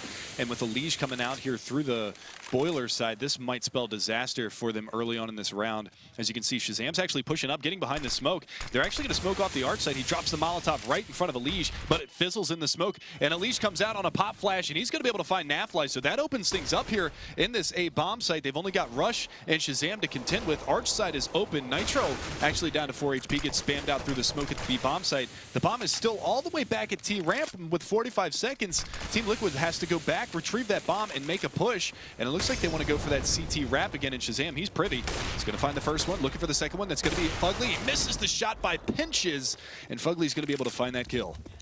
Now Hiko and the rest of Liquid trying to push their way into the B site, but the problem is 30 seconds left. They still have not cleared this out, and there's going to be another player rotating back over from A. They know exactly how this is being played out, and they're set up perfectly for this too in terms of how Liquid is taking their entries. Stanislaw is stuck back here. They may try to smoke him back out, and this is a good smoke that comes in here too, but it also gives Stanislaw a little bit of room to breathe. However, the final 2 players do get knocked out, so Stan has got to be the champion here. Rolls back out. Fugly is going to spawn him with that spray transfer. He's going to grab both Fugly and finishing off Adren as well, but now he's at 2 HP, and he's going up against one of the better players from Liquid so far, which is going to be Hiko, but he sticks this defuse. Is he going to be able to grab it? Thankfully, no. Hiko shuts him back out, and that's going to be Liquid again, saving their butts here as they keep themselves in this game with a round pickup. What a hero play from Stanislaw that almost was. You know, he's going to look back at that. If he got there a second earlier, he would have dropped the bomb planter, and I don't think he would have had time to get that bomb plant. He could have actually fallen back to construction and actually won that round. Even assuming that doesn't happen too, if that smoke had been thrown down maybe a second or 2 later, that probably might have been enough for him to obscure it, and Hiko, there's a chance he could have missed the shot there, and he could have actually gotten the ninja defuse. A lot of what-ifs in the end of that round. Very, very close indeed, but again, Conquest are not out of it just as of yet here. Liquid themselves still have to worry because they're going to be on a very, very short buy once again, still basically emptying out the bank accounts. And as for Conquest now, them too, they're going to be on the edge of this one. So Liquid, now they're trying to restructure control of this one, get themselves back into this game. And so far, they're doing a great job of this one, finding kills left and right. It's already brought down to just Stanislaw and Daps here on the CT side. This is a huge round too, because if they win this on the Liquid side, it's going to force Conquest back onto a save, and we could be seeing a 13-14 scoreline, and Liquid stealing back the momentum, getting themselves back into this. And you can see the 2 CTs that remain, Stanislaw and Daps, they're not moving. They want nothing to do with this retake right now. So they're going to sit over here by the B bomb site and try to hang on to these weapons for the next round because they know that that economy is broken. They're going to try to win this on the back of a FAMAS and an M4 next round. These are those quick takes that I was talking about previously. This is exactly what happens with Liquid. They work these perfectly, and for Conquest, there's just not enough time to react to that, to get themselves rotated over. So it's a quick take from Liquid. They get full site A control, and for the 2 remaining members on Conquest, it's going to be about saving, keeping these rifles in play, and trying to get as big of a buy as possible here on what could be Liquid's 13th round pickup. Yeah, so moving forward here, we're going to go into the 27th round of map number 1 here on Inferno. And again, watching the replay, I mean, Elise just comes up and destroys Rush in that situation. And Fugly, his teammate right in tow behind him, gets that trade to open up that A bomb site and prevent any rotation from coming out from the Conquest side. So we're going to see this. They actually buy up another rifle behind this, pardon me, they don't actually buy up another rifle behind this. So they're going to just take these 2 rifles that they saved from last round and move forward into this one on Conquest. And if they're actually able to win this round on Conquest side, that's going to be a massive blow to Liquid. Not only does it put them on map point, but to do it on the back of 3 saving players with 2 rifles that they salvaged from the round before, that's just a big blow to the ego. The risk that Conquest are taking right now is huge with this 4-stack on the B site, because if Stanislaw does not do a good job of really making them think that, again, there's the usual setup coming over here, then it's going to be rough. But this opening back over here in the long hall, back inside of the apartments, it works wonders. They are falling back. The bomb has now been recommitted back over here, and Stan's going to peek things once again. Not just this, but he finds a kill onto a leash. This is probably the best case scenario here for Stan. The big question is, though, do Team Liquid realize, okay, this is the same player twice. What's going on? That's a pretty big open, wide area where, you know, there should have been a second player there to support that, but they're going to commit anyway, and this could be the trap sprung now from the members of Conquest. They've got to come out on top there and pick up these kills, and so far they're not. A trade start things off as Nitro takes down Rush, or Nitro takes on Naf, apologies, but then Rush coming back in there with 2 kills. Daps finishing off the other 2, and Conquest shut it back down, and that's going to be them on match point now.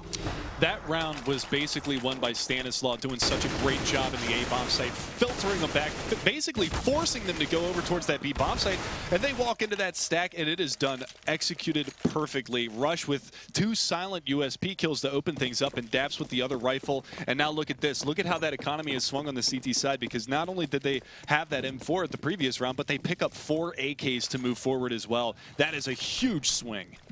Liquid again are back on a very, very stringent one here, and we can see grenades that are coming out from Conquest actually land almost directly sitting on Nitro there. They almost take him down. He's down at 34 HP now. They'll be looking for a response to this, but won't be able to pick things up at the beginning of the round. However, this pressure, once again, Liquid have been very prone to react to things such as this, so they may end up getting pushed back, and we'll have to recommit to an A push as well. But this is, again, it's going to be very well set up from Conquest this time. Now they've got the good guns back into their hand. They're ready to just go back to the normal setup, the 3-2 split. And Conquest, for the most part here, they haven't really had too many issues with their A-hole just as of yet. And there's going to be Naf now opening things up, finding that kill back over towards the long haul, shutting down Fugly. But he does take a decent amount of damage to it, dropped to 39 HP. However, with Nitro already down at 34 as well, it still very heavily favors Conquest, at least in terms of the health pools. Yeah, and that's really, really a strong start here for Conquest's side. I mean, obviously no trade being made. That shuts down any kind of pressure that's going to come from the apartment side. Now going for this big peek in mid. Shazam actually, he gets a lot of information out of that, even though he perishes in that gunfight.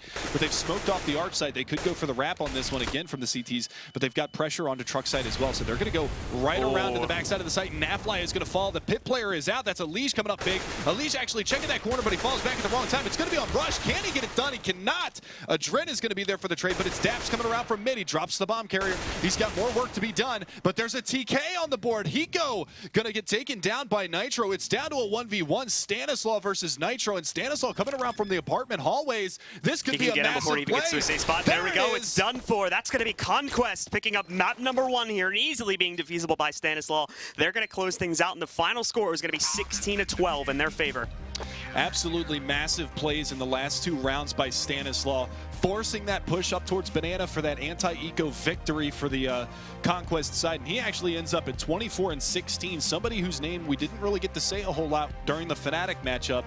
Stanislaw steps up in a big way for his squad, and you can see obviously a little bit of disappointment here on the Liquid side, but we're going to gear up for map number 2. But let's talk about this. We're going to send it over to our analyst desk. And actually, out of the 4 of you, only 1 was right, and that was Sean. Take us away, Machine. You took the words right out of my mouth, Mega Man. Thank you very much. Sean, you are pretty damn predictable when it comes to... Predictable? That makes no sense. No. Pretty damn good at these predictions. There we go. As so far, 100% success rate of the ones you have done on the couch. I guess it helps. I wish I could say the same for everyone else at this time. Oh, Sean. Yeah. Do you want to play this game? I just showed restraint. I'm a mature adult. The gloves are off. The gloves are off. No, it's happened, evidently. But okay, yeah, you called Conquest, picked that one up, and you explained very articulately why. Yeah. You suggesting there were some holes in both teams in Inferno, but more so Liquid. Did that kind of play out as you expected? Yeah, I mean, Conquest took the opening pistol, got the first gun round, exploited the exact weaknesses I was talking about. They were able to, because they were able to rush up places, unlike they were against Fnatic, where Fnatic used grenades properly. Liquid doesn't do that. And it's just a North American thing. So what nades are they? What nades are absent? Well, I mean, just smokes to cut off instant hits, nades, Molotovs. Right. They try to save their nades, or they'll use them unnecessarily. Like one round, Delige was stuck at the sandbag. Sandbag got mollied, and instead of just running out, he dropped the smoke in it while running out. So he wasted his smoke, which made the B-bomb state weak for a late hit. Just like little things like that a European team would never do. Yeah, or some variety on the CT side. I mean, they had the money. You know, they were able to get the money, but every time they were doing the same thing. Like they would every time throw Molotovs into Banana. Every time, even with, it just seems like watching, you know, no thought behind the process. Like, hey, maybe we're going to change up how we hold the pattern this time. I don't know. It was a very... How you feeling, Jason? You're so nervous to ask that question. I don't want to ask it because you were very vocal during that game. Yeah, I was trying to hold back now that we're, you know, live. Yeah. And everything. But I mean, Go. just so many weird rounds. Like that round that when, like, Conquest is terrorists and 5 Tech-9s get into CT spawn against 5 CTs that are still alive, and they like completely switch. And then the triple retake from and Banana. it's just like what is going on, right? Like, how is this even all possible? I was saying was like, hey guys, it's opposite day. Just like, We're the terrorists now. Wait, obviously, the casters didn't get the memo that was the plan. Yeah, And then so it's weird. All part of the plan. And All part like, of the plan. there's that heartbreak too. Like, you're actually making a comeback, and then you run away from the A bomb site that has 1 M4 in it, and you go right into a stack at B. You're going against 2 rifles and 3 USPs, and you lose it to that. Like,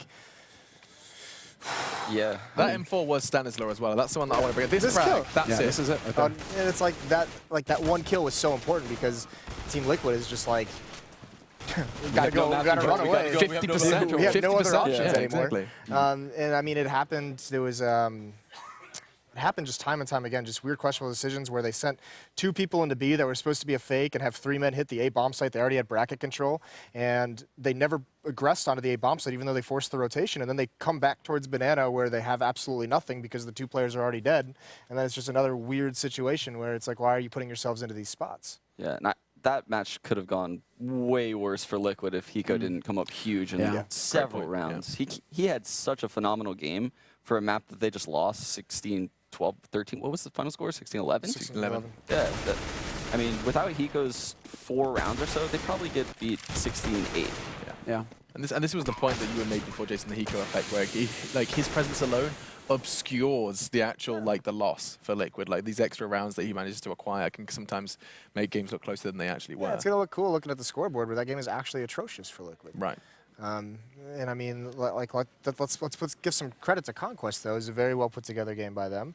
I thought NAF had some good rounds. I think Elige definitely needs to show up in the next game, but there was some good performances on the Conquest side. NAF and Stanislaw, surprisingly. Yeah. Like, Stanislaw really actually had quite a few good rounds. This is one that's showcasing NAF, but it felt like, to me, more often than not, I was seeing Stanislaw really come up with like the 1-2 Top of the scoreboard, frags that were turning things around for Conquest. Lurking in smokes in the B-bomb site, hit really key frags, held down. Entire map, pretty much run.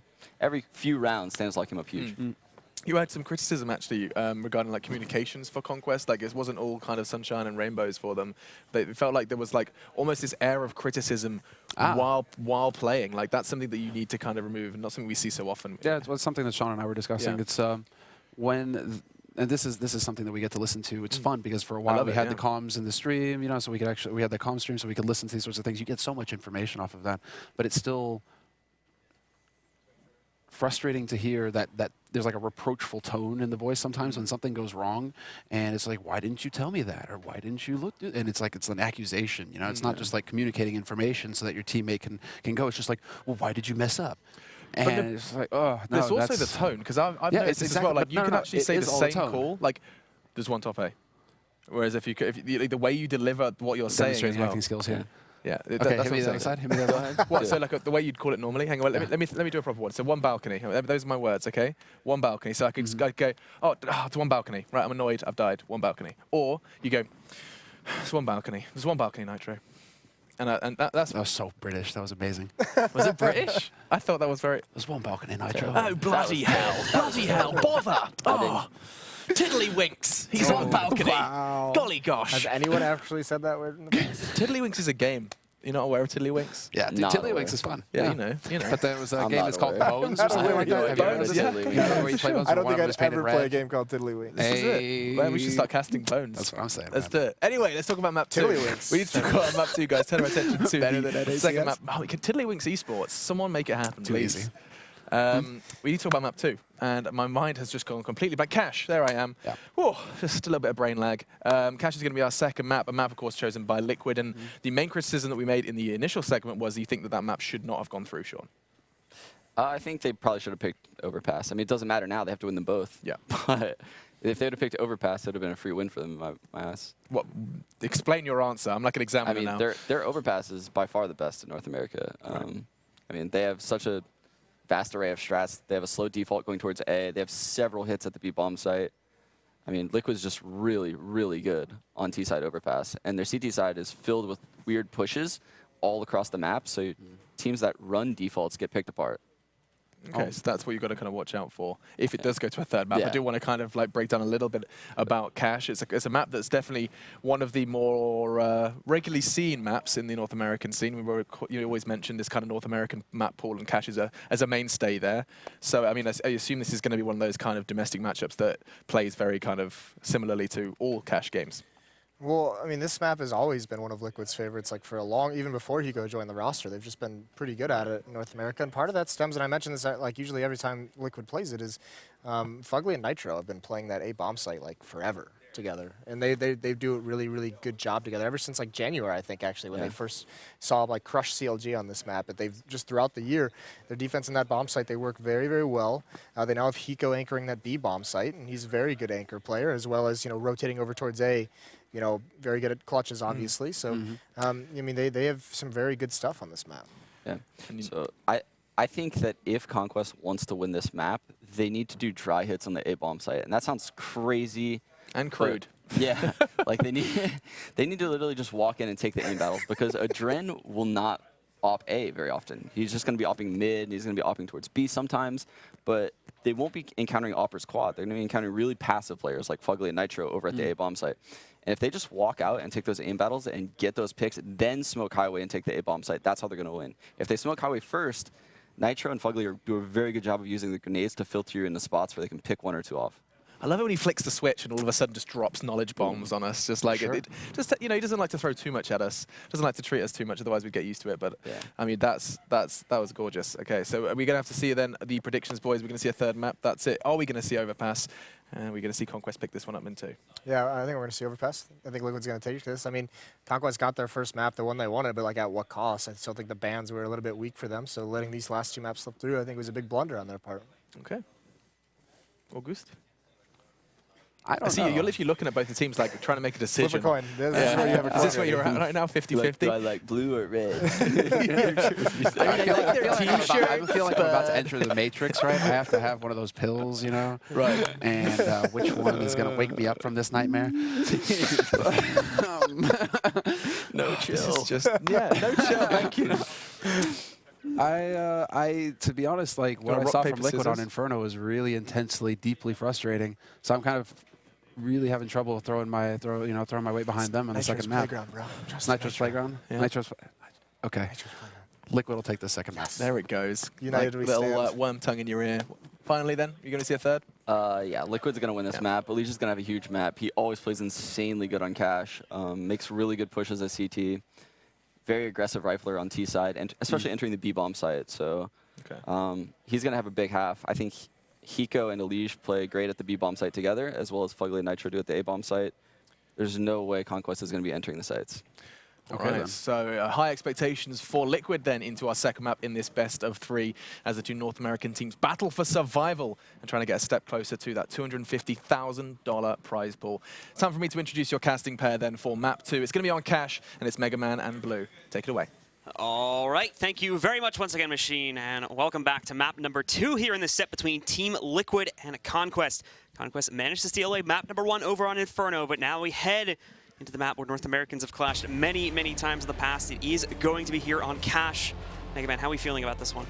I feel good. Cache is actually one of my favorite maps to watch because it's just such an exciting, explosive map. There's so many different avenues of attack. There's so many different strategies to be dealt with here. And I mean, obviously, you know, in the lower tier gameplay, you typically see a lot of heavy, fast pushes towards the B bomb site, but you've got your vent to be splits, you've got your mid control to be exercised, you've got your mid to squeaky and A main pushes to happen. You know, you've got a lot of different avenues of attack on this map, which makes it such a fantastic map. Shout out to FMP1 and Sal Volcano Garozo for making this map what it was, because this is a fantastic competitive map. I love seeing this. All right, well, the knife round is going to be getting started now, of course, because it is more of an equal map, at least when it comes to the side advantages. Probably not going to be the most decided thing here to see who takes this map, depending on who ends up taking the knife round. But quite decisively, will be Liquid. Yeah, Liquid just going to run things over there. So they'll probably just stick to this side again, even though it is a fairly even map. Still a little bit easier for most teams to jump onto the CT side to start things off. So we'll be seeing them stay here. Actually, no, apologies. They're going to switch it up, and they're going to start T side, which does add a little bit of a mix to this matchup. I like this, though, because now, you know, we see Cloud9 in the past, especially when they were having a lot of success. Cache was one of their very, very dangerous maps that they had in their repertoire. And the biggest part about it was they liked to go terrorist side on it because they got to dictate the pace, you know, throughout the entirety of the match. And that was one of the things that they did so well, because they you know, one of the things they couldn't really rely on was a strong CT side. That was one of the things that they lacked. Same thing for Liquid here. I don't think their CT side is nearly as weak as what we saw Cloud9's in the past, but being able to dictate the pace, being able to go, all right, we can control this match based off of how we play our terrorist side. We're going to take it to them very aggressively in this first half and just choose to go onto the offensive side. I like this call from Liquid. I'm curious to see, to go off on another topic here for a moment, and I'm curious to see how the individual performances from each player on Conquest is going to carry over, because it's been a little bit different on each day so far here in this weekend. So that is going to be something that we'll have to figure out. But it looks like we are going live now, guys, with the match. So let's get into the game and take a look at who is going to be taking control of this first pistol round here in game. So yeah, actually, we just took a brief look there at the coach for Team Liquid. That is the one and only Green Berets, James, from back in the 1.6 era, legend in his own right. And he's going to be, you know, calling some of the shots here for him as they go on to terrorist side. This is something I actually talked to him beforehand, and he said that Liquid is actually going to be trying a bit of a buddy system, whereas they've switched up their pairings. It's going to be Elige and Fugly to do a lot of work together, as well as Nitro and Hiko working together to open up Adren for a little bit more of a wider spectrum of calling for the Liquid side. So it's going to be curious to see this, because this is their map pick, and I look to see that employed here on Cache. Most of the players here from Liquid to start off this round are going to be moving in. It's going to be a little bit more of a default sit-up to move into A after taking some control of middle. We can see Naf, along with mainly Shazam, are going to have to be the ones to stop this mid-control from happening. Fugly will be moving in here in just a moment while the noise is made. Actually, we do see Shazam rotating back over too, but there's a great smoke that comes in from Liquid. It's going to give them a lot of control from A site. And we can see this is the retake strategy too from Conquest. They're actually going to give them basically full control. They still keep a little bit of resistance coming into here, but for the most part, they're not actually going to actively stop them from getting the plan or go for the retake just as of yet until everybody has rotated in and is ready to go. But Hiko again starts us off. Great headshot there. Shuts down Rush over here by the forklift, looking for a response, but they can't find anybody from Liquid as of yet. Finally, Stan starts us off once again, and this retake is going to begin. And another shot from Nafly, going to be able to find that player quad. He drops down, spots Hiko, but Hiko actually works his way back around behind him in sight. This is dangerous for him. He's going for it, and he gets the knife. He does get traded by Daps, but that bomb has been ticking, and it's planted for A main. Both the remaining terrorists are over there. Nafly finds one, but at this point, they can't defuse. That's a round on the board for Liquid, and Hiko putting a lot of cha-ching in the bank that round. Hiko's actually kind of funny because he thinks they're inside the smoke trying to ninja defuse. But so he's swiping at the smoke? Yeah, what ironically happens is Conquest actually messed up their smoke initially because they wanted to throw it over the bomb so they could do just that, but it actually gets thrown a little bit too far. It bounces off one of the teammates because they miscommunicated a little bit, so they don't get that smoke setup they want to have. And unfortunately, Hiko kind of walks out in the open. He's like, oh, well, this is a bit awkward. Hello, guys, but manages to take one down anyway, so gets the easy money. And now Liquid are going to get themselves off to a great start. And immediately, everybody but Hiko is going to go for the SMG buy, and they're tearing through these players already. Nitro picking up a first frag on a Rush. Elige following that up. Finally, some response from Daps, but it's not going to matter because Hiko, again, finding an additional trade, shuts down Daps and leaves just Nap and Stanislaw as the final two on the CT side left alive. We've seen how deadly Naf can be with this Desert Eagle. It's as Moses and I were casting the one night, the Deagle Blaze. We're going to see whether or not he can decapitate some of these guys with this, because he is so good playing these long-range games, but he's going to get smoked off. There's not really going to be much of a rebuttal from him, but sneaking his way into the bomb site is Stanislaw. He might be able to find some damage, but the nades rain out towards truck side, and they jump over the top. Elimination. Only one player lost that round. It's Elige. The rest of them all stay alive, and they put that money in the bank. I think that is the second perfect nade we have seen now in this set. Was that 100 damage? That was 100 damage. Ouch. I'm pretty sure. I think Naf had 64 health going into that, though. I think it was Stanislaw that was at 100. All right. Either way, that was a brutal nade. Twitch chat will prove us wrong Yes, if either they of us will. are wrong. So I'm sure they'll make fun of us relentlessly. We're the new guys. We're the punching bags. Go easy, guys. Go easy. Here. Anyway, Liquid now, again, up to a great start and immediately upgrading for those that had died. Nitro now going to be picking up the AK. For the guys over on Conquest, we can see not too big of a buy for them, but thankfully Stanislaw off to a good start. Does manage to scavenge a MAC-10, but that will be very quickly dropped right back down as Fugly will move in to find the trade on a stand.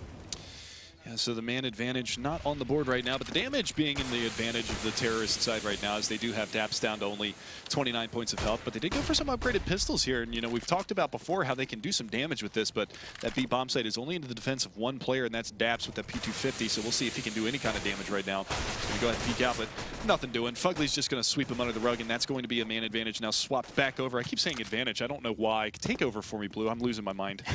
So the big thing here is that, again, from Conquest, we don't really see them getting intel very early as to where this take is going to come in, so Liquid are able to get a pretty quick sweep to get themselves into control of this B site. And the obvious, very large gun advantage they have working for themselves, too, is going to make it pretty simple to just waltz right into that B site and take full control. The final players here from Conquest are going to look for some resistance. Rush is going to be able to pick up at least one kill, but at the end of the day, it's really not going to matter all that much. Again, scavenging a MAC-10, but heading into round number 4, it's really not going to matter anyway because they're going to be buying up. He could choose to keep this and use it on the next round here, which could save them a lot of money, but realistically, they are going to want those rifles to try and recommit to it. And we can see now Rush actually gets aggressive, tries to go for Hiko, but obviously in a long-range battle, Hiko with the rifle definitely going to be winning that one, and that takes down Rush. Yeah, and the big thing about that is he's just trying to take some guns away from the terrorist side at that point. He's stuck around at the backside of that B-bomb site expecting a CT side push, but really the big thing right now is Liquid. You know, we saw both of the pistol rounds go the way of Conquest in the first map. They were able to execute flawless 3-0s at the end of that one to get up to a, you know, that's 6 rounds in their favor just based off of winning the pistol rounds. The final score of that first map was 16-12.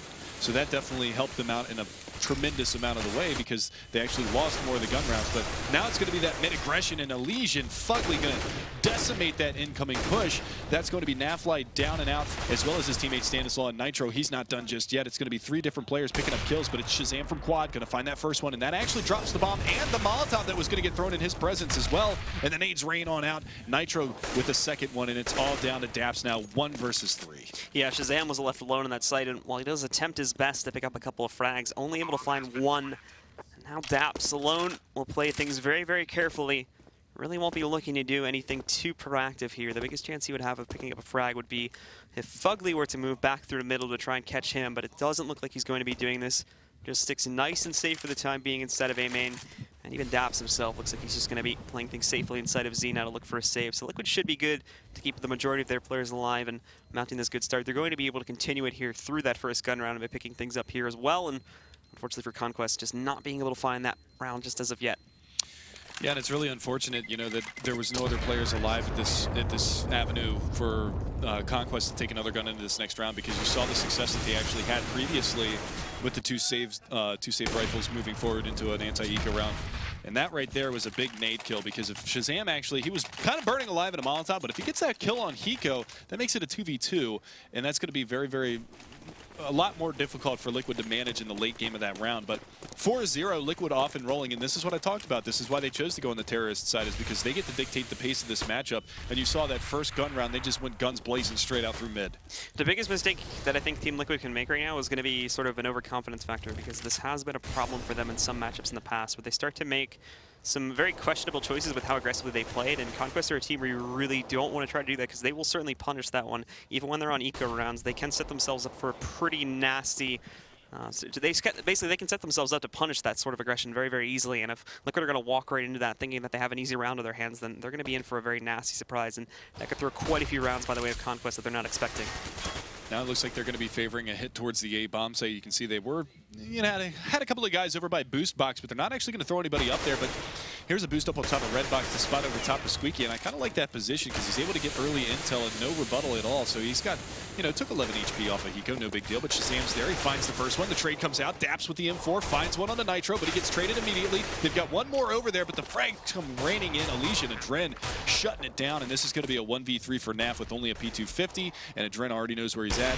Takes the shot, misses, but again, they've got that information, and they clean him up. It's so unfortunate what happens with Rush that round, too, because he's a really great setup to really wreak some havoc back over by the forklift position, but when it actually comes his time to open up and fire there, he has two players lined up right in his point of view, manages to miss them completely, and then a really great opportunity. If nothing else, get some good damage on a team. Liquid, once again, fails, and they will continue to stack up money because of this. The biggest earner right now from Liquid is going to be Fugly, sitting at just over 10K after the buy. Yeah, and that's pretty massive, you know, going into the 6th round to have over 10K in your bank account already, you know, then the economic damage not really being, you know, put on the board here from Conquest, and a nade being pretty much devoured by Rush. He's down to 68 to start this round, 61 for Nap. The spam through mid's going to find even more damage onto Rush. And again, it's no return really from the CT side. They've got Nitro kind of down to half health, and Alicia's taking a little spam as well, but Nap down to 26 and 44 for Rush. This is just a really tough spot moving into the execution, and Rush gets burned down to 25 now. So two players have taken a tremendous amount of damage here on the Conquest side, and this is going to be really, really difficult for him to hold moving into the late part of this round.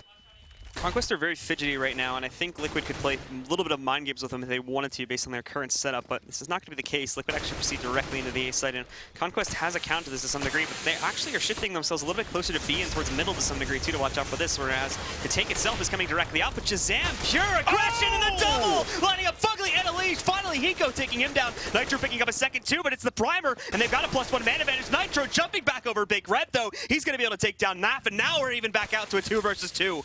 Pushing already up into the site, though. They got to be wary of Daps. He's coming around from the backside, but he doesn't get there in time, and they actually hit another nasty shot. Nitro going off this round, gets 3 of his own, and it's down to Rush with only 25 HP, the same 25 HP that he had 10 seconds in the beginning of this round. He's looking to try to clutch this one out, but these post-plant positions are just so strong here from the Liquid side. That bomb planted in the wide open, and you've got Hiko and A-Main, and you've got Nitro playing from Squeaky. This is a save, and he actually doesn't even get out of the site alive. He goes down, and what was potentially a massive round for Shazam with that triple completely negated by the hands of Nitro. There's the replay. They line right up for him. There is a good response that finally comes out there from Hiko once again to shut him back down before really any further damage could have been done. But, I mean, imagine if Hiko's actually not playing inside of Squeaky right there. If he's playing from anywhere else, Shazam's probably going to pick up more kills, and the round is done from that point forward. They don't have any pushing angle to work for on that had all those smokes as well to deal with.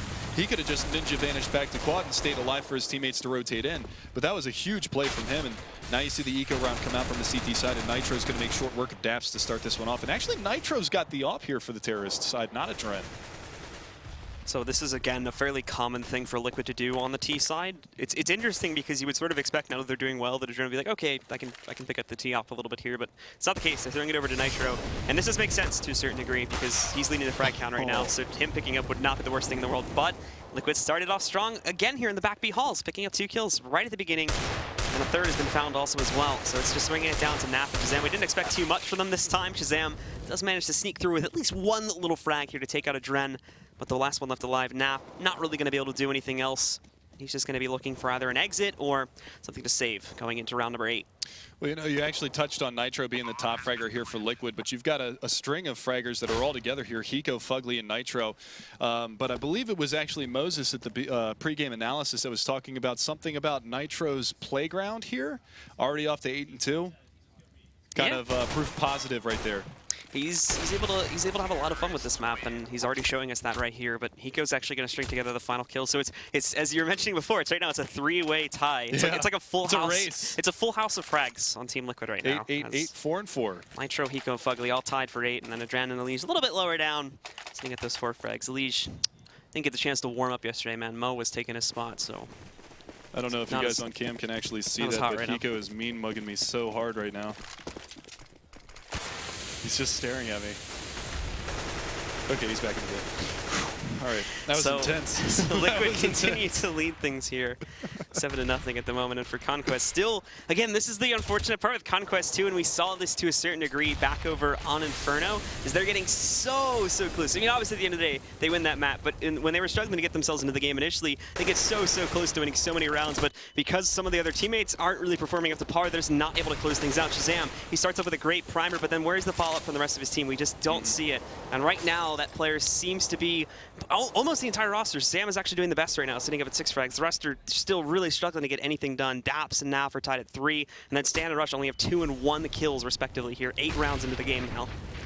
Yeah, and one of the big things, you know, we talked about before was Rush and Stanislaw having a pretty good match on Inferno. This time around, they're really struggling to get anything going. Stanislaw going to be able to get the trade, and there's Rush. Just as soon as I talk about how they're struggling, they come back in and get a couple of frags here, but it's a B bomb site hit. It's a 4-on-3. The bomb yet to be planted, and there you go. A Molotov to the backside of the site. That's not going to connect with any of those terrorists, so it's going to be a 4-on-3 retake. Shazam, only 4 HP, but there it is. Nitro and Elige going to go ahead and chime in with 2 of their own, and that's Rush and Stan down. Then Fugly onto Shazam, only 4 HP for him, and now it's down to Naf. Kind of the key player in the Inferno matchup here for the Conquest side, but in a 3 versus 1, not really going to get too much done here. Nitro cleans him up. Nitro playing from a really great spot to use there. Normally that position is going to be extremely risky because you're just wide out in the open there in that little mini pit, but oh, there's the replay. There's the mean mugging you were talking about. I'm telling you, man, it was intense. I think he must have done something. He devoured part of my soul. I don't know. I feel sullied and unusual. So the pause is going to be coming in now, and this is, I would say prime time, but honestly, again, we're already basically halfway through this first half, and this isn't a bad pause though. You know, I mean, you've got the big money bonus here onto the CT side. They're going to opt to save this one, but they're going to take the opportunity now. I mean, they've still got 7 rounds to play with. They could bring this one back. But Liquid, I mean, they've got the money saved up right now. $14,000 on Fugly, and you've got $13,000 on Hiko. They're having a tremendous half so far. And this is kind of what the analyst desk was talking about at the beginning about the importance of good vetoes, maybe leaving Dust 2 in and getting rid of Cash, because Cash, obviously, Liquid wants to play Cash. That's one of their best maps in their entirety of their pool, and they're showcasing it right now, 8-0 off the start of this. And then you've also got Overpass coming up next, if this one actually goes into a 3rd map, if Conquest can't bring this back. And even though Conquest, they're undefeated in North America on that map, Team Liquid has proven themselves against international competition on Overpass. So that one's going to be a very intense matchup as well. But Liquid, if they take this one big on Cash, it's going to be very, very difficult for Conquest to recover from this. The problem with doing the pause now, though, is that there's so many factors that are going out of the control of Conquest now. As you've mentioned, the economy is built up in a really strong way for most of the members of Team Liquid. They are continuously employing numerous strategies here to shut things down. And it's just going to be very, very hard to figure all of that out and try to make this a swing back here on the CT side. Liquid are bound to pick up quite a few more rounds here before we end the half. And then you have to think about the T side. How are they going to work things back from that point forward? By the way, if anybody is wondering why we are paused at the moment, this is the 2nd time this has happened this tournament now. It happened to Sapphire once, I believe, in the Observer's booth, and now it's happened to Nitro. Somebody's broken one of our hand warmers. He busted it all over his keyboard, I believe. So we got to get that cleaned up. It's a bit of a mess. So we're going to be on a bit of a pause. I don't know if this is actually a tactical pause. This might just be a technical pause because of it, but it does give opportunity for Conquest to discuss some things here and figure out what they want to do to actually move in. So they might actually still have their pause left because this might just be a technical pause. But that's kind of humorous. You know, Nitro, he's just fragging so hard right now that he's destroying everything, even hand warmers. I mean, honestly, again, considering that this is actually a quote-unquote technical pause, more of a steak pause, I guess you could call it there. Liquid, they give the members of Conquest a little bit of a break, but I mean, if there was ever a time for it, I personally would have done it maybe like 1 or 2 rounds ago. So they're doing this just a little bit late now, but this comes into play, and they can use this anyway to hopefully re-strategize themselves. And they also have a couple rounds let this sink in too, because this is going to be an eco. They can make up their minds as to what they want to try and employ here on not this round, but the next round coming up. And then if any changes need to be made, if anybody on the team is a bit unsure, depending on the calling style that the members of Conquest are using, they can figure that out in this round and not necessarily have to worry about the uncertainty of it going into round number 11 instead. Round number 10, apologies, instead. Yeah, and again, one of the big things too is just how is Conquest going to recover from this, because they're going to have a tremendous terrorist side, because already Liquid has won the half. They're up 8 rounds to 0, so they can potentially do even more damage moving forward. And you know, this is almost the same situation going into map 2 that they had against Fnatic. Now, granted, Conquest won the first map, but Fnatic in that BO3 that they 2-0'd Conquest. I mean, it was 14-0 on Inferno. 14-0. This time, I mean, the CT side, I mean, you talk about this map, it's pretty much an 8-7. It can go either side. But Conquest getting completely blanked so far, and it's coming off of the back of some massive plays between Fugly and Nitro. They're actually still frag racing each other. They're both 10-2.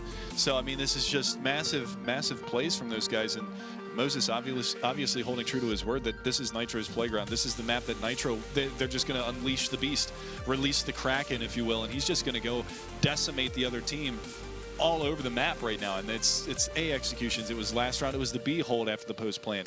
So if this guy continues to frag out, I mean, this is going to be very tough for Conquest. Yeah, that's just overall the big key to success here for the members of Conquest is going to be shutting down a lot of those big entry fraggers like Nitro, like Fugly, and to some degree like Hiko as well, even though Hiko playing it back a little bit more. He comes into play a little bit in the later rounds, but shutting down the people like Nitro and Fugly is going to be hugely important here, because consistently we've seen, at least in the past 3 or 4 rounds now, it's always been Team Liquid finding the opening gambit, coming out there, picking up that first kill, and then Conquest, they just do not react quickly enough. The communication is becoming an issue for them again, because they're just not able to rotate quickly enough, and we are consistently seeing players locked out of sites just with nothing to do, and they have to go for these hashed retakes, which are never, unfortunately, going to work with the info setup they have going, with the infrastructure, I should say, they have going for themselves right now. Yeah, so we are going to get live back into this one for you guys as the music comes down and the action heats up. So we're going to get right into this eco round. It is going to be a bit of an investment here from the CT side of Conquest. They've got body armor on 4 out of the 5 players. 5-7 versus Sam. Well, it was a 5-7, but there it is. Nitro again, continuing his rampage here. He's 12-2. He's going to lead the charge along with Hiko, and he's going to turn around. Can he get a third? He's looking for one over here by fourth. There's the fourth, or the third, pardon me, and Stanislaw going to deny any more damage for right now. But he is going to get mollied out of place, and Elige from mid can clean that one up as well. I was actually sort of just going to suggest something from Conquest 2, since they're consistently on these ecos. This is another problem that I'm not sure if we've brought up as of yet, their inability to really stabilize the CT economy. Maybe try some aggressive play to just, at the very least, try and whittle down the money a little bit from the side of Team Liquid, force some rebuys, because right now things are getting out of control. But the problem when they attempt to do it there is they go onto the A site, post themselves up a little bit, and then maybe 5 seconds later, then they attempt to push 2 players inside a Squeaky, where at that time, Liquid's players, specifically Nitro, he's already posted up in that hallway. So as soon as you open the door, he's like, okay, there's players coming, so let me just headshot them and take them out of the picture. Yeah, and I mean, he does it well. One of the things, though, that they actually delayed that for was just based off of the fact that, you know, they'd throw a pre-flash and they missed the boost, and that's big right there, because Nitro, even if they got the boost, Nitro was already up by Squeaky Door. He was going to hear them do the jump boost up on top of the Shroust, as I like to call it, the Shroud boost spot over on top of the boxes there by A main, but they actually failed to jump, which might not actually be a bad thing in this round, because if they would have gotten up there, they would have already known that that player was there. Now they're actually in a position where they don't actually know where that player is anymore. So that could turn out to be a little bit of a benefit for them.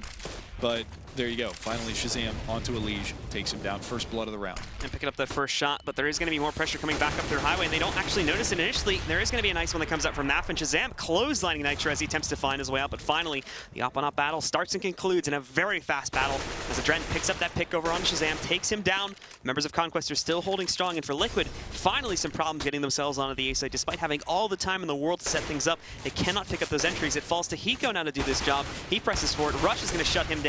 Now it's just Adrent, and Naf as well will just finish him right off. And finally, after 9 straight rounds of Liquid dominating things, Conquest get a round onto the board. Yeah, but the big thing here is a round trade in favor of Team Liquid. If they pick up this next gun round, that's going to completely break the bank again of Conquest's side. You can see Rush, he was able to salvage the AK. He doesn't upgrade to head armor because it's kind of unnecessary against the full AK buy. But, you know, again, the problems continue for the Conquest side. They're not getting a whole lot of frags across the board for their team. They're not able to capitalize on these rounds. Sure, they get the round win there, but they lose this one. It might be a save. It might be a force up at this point, but they're still not going to have the full arsenal to go into this next round if they lose it. Liquid are actually finally using middle a little bit more here now in this round specifically. They do it last round, but it's unfortunately not fully utilized. As soon as they try to push their way into the A side, it doesn't take full control. But this time, it's almost like their main push avenue is going to be in through middle there. Adren actually moves back a little bit and repositions himself inside of A main. And for Hiko too, he's positioned to move himself out through Squeaky. So the smoke's going to push forward. That bomb, though, it's moving over towards the B site, and they are going to attempt to make a push there. So this is an attempt to force an early rotate from Conquest, move their players over there. It's not working, though. Look at Conquest. They're staying steady here on the B site, expecting something to come in, but Hiko again picking up a nice opening frag could potentially change that. Shutting down Shazam. Look at Taps, though. He's staying iron solid here on this B site, just holding this angle. Hasn't doubted it as of yet. And Adren, though, still making a very convincing argument for it. And the entire walls of Conquest, unfortunately, just getting torn down around it. Daps even thinks he's secure here on this B site after he picks up a first kill. This is not the case. Lige is going to come right up onto the platform, shuts him down, and then Nitro casually picking up that final kill on the rush as he just goes for a bit of a hash retake there at the end of it. Liquid just rebalance things. They get themselves right back onto the treadmill here. And unfortunately, in terms of Conquest economy, this is going to be the worst situation they could ask for. They'll force up one more time, but then they're starting from square one all over again.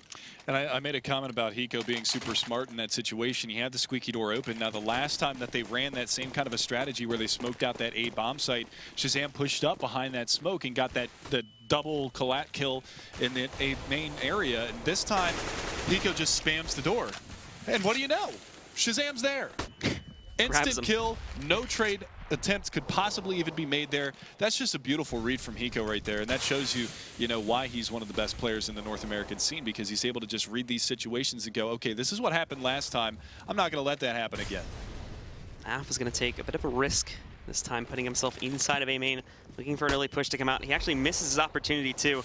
I believe it's Nitro that pushes his way out to try and throw a flash. Again, throwing the fake, but this is not going to work. Naf's already here. They've got to detect the play coming towards B, and thankfully they do catch it a little bit earlier this time. 3 players are committed this time instead of just 1 here to defend it, and they're going to push outside of vent, but they're not ready for this one. Stanislaw going to try to turn it around. It does not pan out very well at all, and Nitro and Hiko, they'll find a 2-for-1 trade on their way into the site. They still have to deal with Shazam. They haven't looked for him as of yet, and they think they're safe. Shazam lining up that first shot. He's got an easy one just around the corner. Nitro at only 15 HP, but he's a bit cautious to it, and now he's going to give Adren the time to take his position, but now Rush coming in there too, shuts down Nitro. They keep it even for now, but one player is down, and Rush shuts out by Hiko, takes down Rush, and it's just going to be Naf at a 1 versus 2. The problem again becomes he's shut out of the site, very little utility to get himself back into it, and it's just going to be so hard to find any of those frags that are needed to make this retake even a plausible thing to do. Yeah, and this crossfire is very strong. Hiko playing outside of B main, and he's not even going to give him the opportunity. 3K on the round for Hiko. He's bringing himself back up into this one, and we'll see just how good he's doing. Yeah, 13-4 for him, 16-5 for Nitro, and that's just, those are big frag marks right now, and that is exactly why it's 11-1 right now, because you see Hiko 13-4, 10-5 for Fugly. I mean, you've got Lige and Adren, they're at the bottom, but they both have 7 kills apiece. I mean, it's just a frag dominant performance here from the Liquid side. And with Liquid starting off on this T side, making so much momentum progress, Conquest have not been able to pick up really any of it here, still with only 1 round on the board. As we were mentioning before, they are right back to basically the bottom dollar of their buys. It's nothing coming into this round for them. Oh, does he spot Shazam? Save. But I mean, even if he doesn't, these players all have to do such a huge job in this round. Liquid really have nothing to worry about because it is literally nothing being bought by Conquest this time. So these have to be A shots from Conquest to even hope of a dream of picking up this round. But now that we see the play coming back out here, they're looking for a response. They do take down Rush. Shazam has not been spotted as of yet. And for so far, this is actually an even trade. And now they're going to be able to pick up some of these guns. But then Nitro coming back in, shuts down one of the players on highway, picks up a second one under Naf. And the dream is dead. As Naf, or Daps, apologies, is going to be the last one left alive. Back over here by Truck. And he hasn't really gotten any guns around him to try and pick up either. Yeah, this is just Nitro going man mode. I mean, you see the frags going back and forth, Fugly and Lige picking up a couple themselves, but Nitro, he's going to go to battle here, and he's actually losing this battle, and he does lose it in the long run to the silent USP of Daps, but he goes there for the instant headshot decapitation, and we're going to see another round on the board. 12-1 for Team Liquid, and this is just, I mean, in the words of Moses, it's a beatdown. I mean, like, all things considered, that could have been considered a great round for Conquest because they do that much damage with like, the minimum buy possible. But Liquid have such a huge lead at this point that victories like that aren't really considered victories anymore because Liquid just has so much money, they can just eat that up. Yes, they're going to be lower overall, but we're so late into the half now that that doesn't even matter. So Conquest, they really don't get anything out of their round. They have to start picking up points, and it's going to have to start right now as Rush gets aggressive, moves in, takes out both the Legion and Adren. Nap finding a third kill now, back over here, shuts out Fugly, but Hiko responding, going to be able to pick up 2 more back-to-back. They're trying to swing it back around, but Shazam, he holds his own, shuts out Nitro, but Hiko again, finding another pickup here. He's up to 3, looking for that ace now, but he's alone in the bombs in the ground, so he's going to have to go on a mission to recover it. Yeah, and this is a massive play. He spots the player by trunk side. Can he get this ace clutch? He's got one player at the backside of A main, just waiting for that push to come back around the backside. But Daps, he's going to get blinded here by this flashbang coming around the side. If he pushes through this smoke, it's going to give Hiko basically a free kill. And he actually comes through. Hiko kind of spazzes out and throws the flash, but now he's switched up his position. Daps thinks he's still near A main. Yeah, he could potentially flank him out. Now he's looking the right way at the right time, and Daps is going to be able to finally silence Hiko. But a lot of economic damage being done there by Team Liquid, or AKA that round, Team Hiko. So Hiko, the only player to pick up kills at the time and almost finding that ace, but such a hard situation too, because even if he finds that first kill, more than likely the final remaining player from Conquest, I don't remember exactly who it was at the time, Stanislaw. but yeah, Stanislaw is sitting inside of A main, and Hiko has literally 0 clue where he is. So great mind game play if he's able to clutch that, but unfortunately, the one player from Conquest is able to finish that off on his own. And now they find a second round. Still, though, things have gotten way too far to control. And Liquid, with 12 rounds on T side, this is enough. Even if we see Conquest here finding a third round, it's not going to matter because Liquid just have a huge advantage at this point. Yeah, and again, we see that buy-up come out here from the CT side. Conquest, they did win the last round, even though it was, you know, basically by the skin of their teeth. And now they're going for an aggressive B play, and Fugly's going to be able to hear this from his position. He's actually got a teammate with him as well from mid-main, and they're actually going to molly out Shazam, but Shazam's able to see that before that smoke comes out, and now they're getting flanked out from B side, and they're going to find a little bit of damage there onto Fugly as they filter them towards that A bomb site. Now look at the rotation coming in. You've got one at highway, one in sight, 2 coming around all the way from CT spawn to meet up with their comrades in this A bomb site. So it's just going to be a 4-on-4 slobber knocker in A, and Fugly's going to open things up. Shazam down and out, Elige onto Rush, and now the rotation coming back on around. Daps is going to be able to find one onto Elige, but that bomb is going to get planted, and we're going to be on a 3-on-3 post-plant situation. It's so weird because Conquest had a huge potential to use this just big pinch onto the members of Team Liquid, but right now the only player that's doing it is going to be Stanislaw. And even coming out here now through Squeaky, he doesn't gain a huge advantage. He should be able, no, he doesn't actually even take down Adren. Great reaction. He finds a second one with only 11 HP. So Adren doing a fantastic job of holding this one off, and he may have single-handedly just prevented any attempt at a comeback. Daps is going to be the last hope. He picks up this first kill over onto Fugly, moving in now to try and shut out, but he actually, I think he just ran out of ammo. Thankfully, that flash has done its work over onto it. Drenny takes him down, but he's run out of time now, and Hiko. That's 2 knives for Hiko in the half. And he just comes raining death down from above. The drop down knife kill, 13-2. That's just mean. Insult to injury, man. That's a way to end it right there. He's like, that was a good try, man, but by the way, I'm gonna knife you Batman style on my way down from Big Red. Just the flying swan condom from the old WWE days. By the way, what is a slobber knocker? Slobber knocker? Yeah, what is... Look it up in the dictionary, because that's what Team Liquid just did to Conquest that half.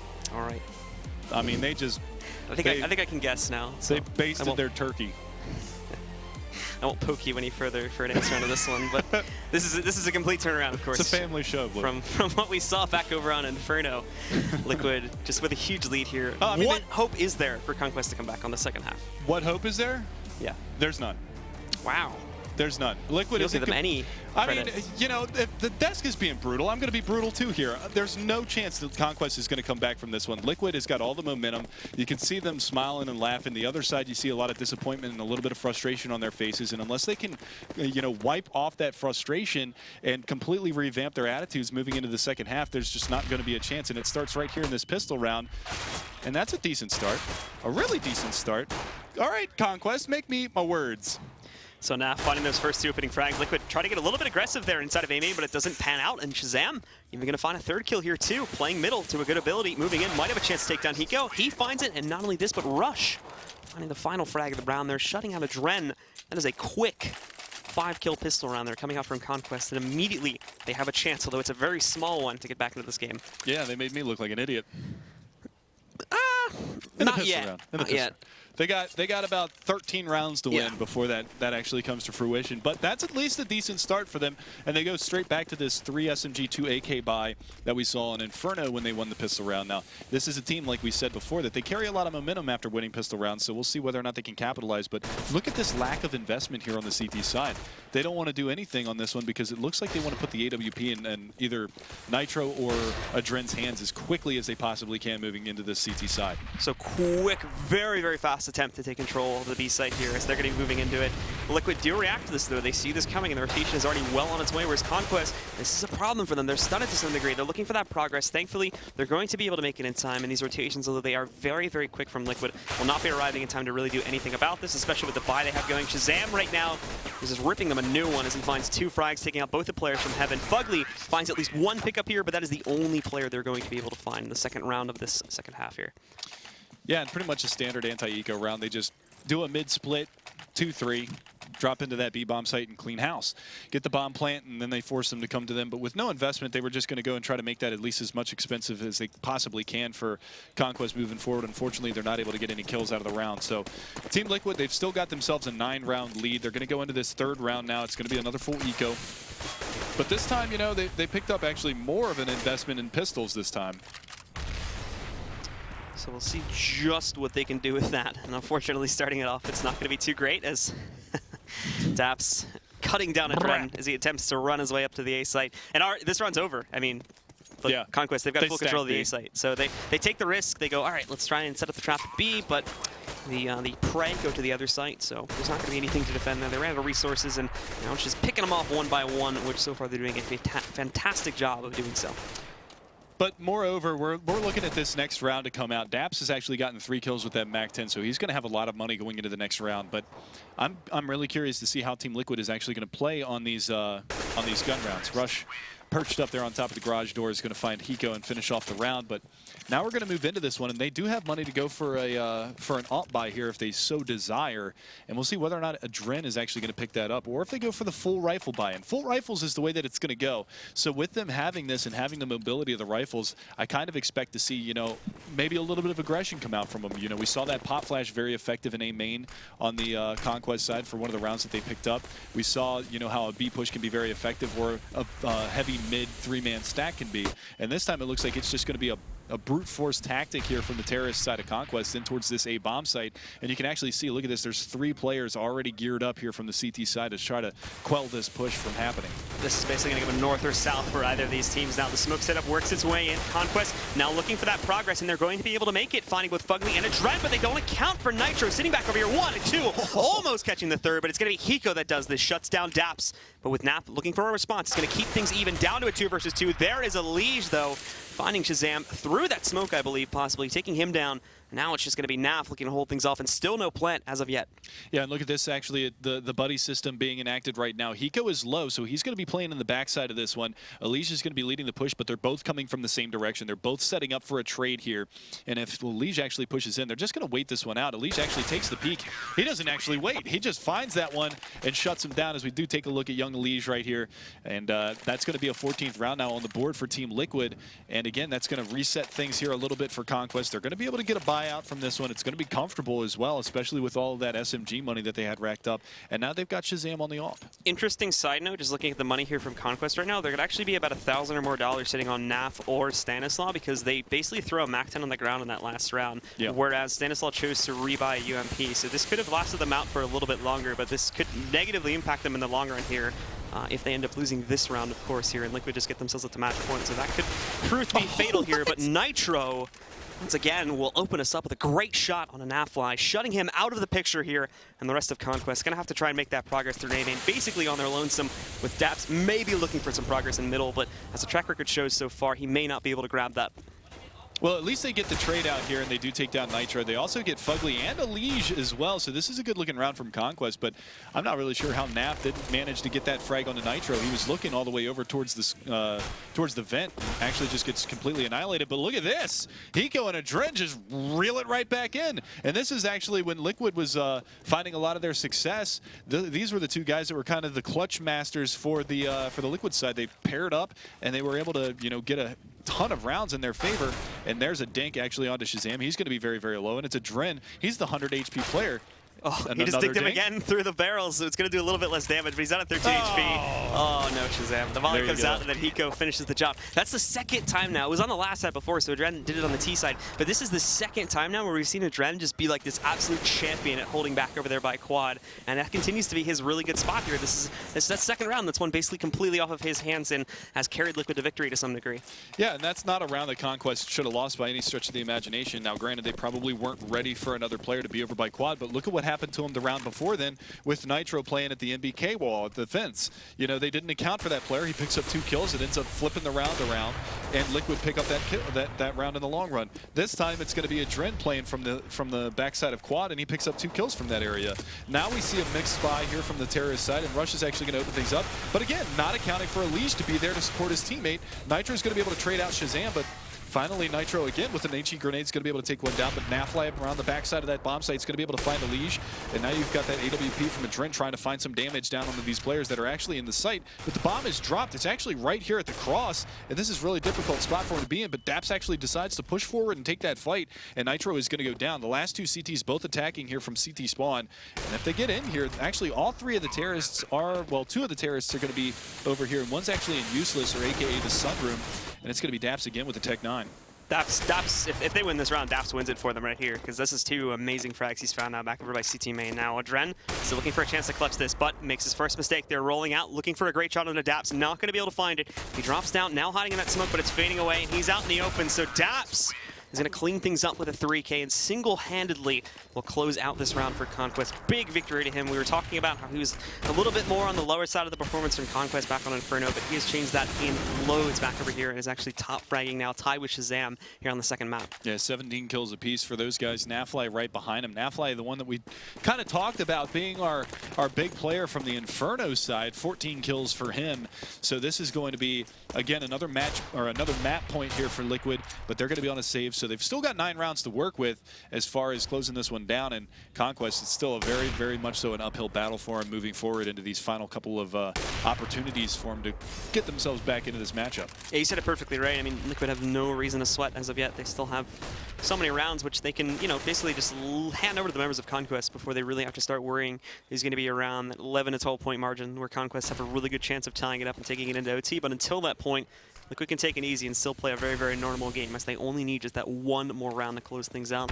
Oh boy. Conquest still have a very, very long road to go. But Rush, they'll be opening things up here on this round. Naf and Rush again, finding 2 more pickups here. Hiko, still the only player that's been able to consistently find these frags in these lower bot rounds from the side of Liquid. Adren will attempt to pick one up back for mid in the vents against Shazam, but not going to be able to find it. Fugly, though, has some luck back up on top of Heaven.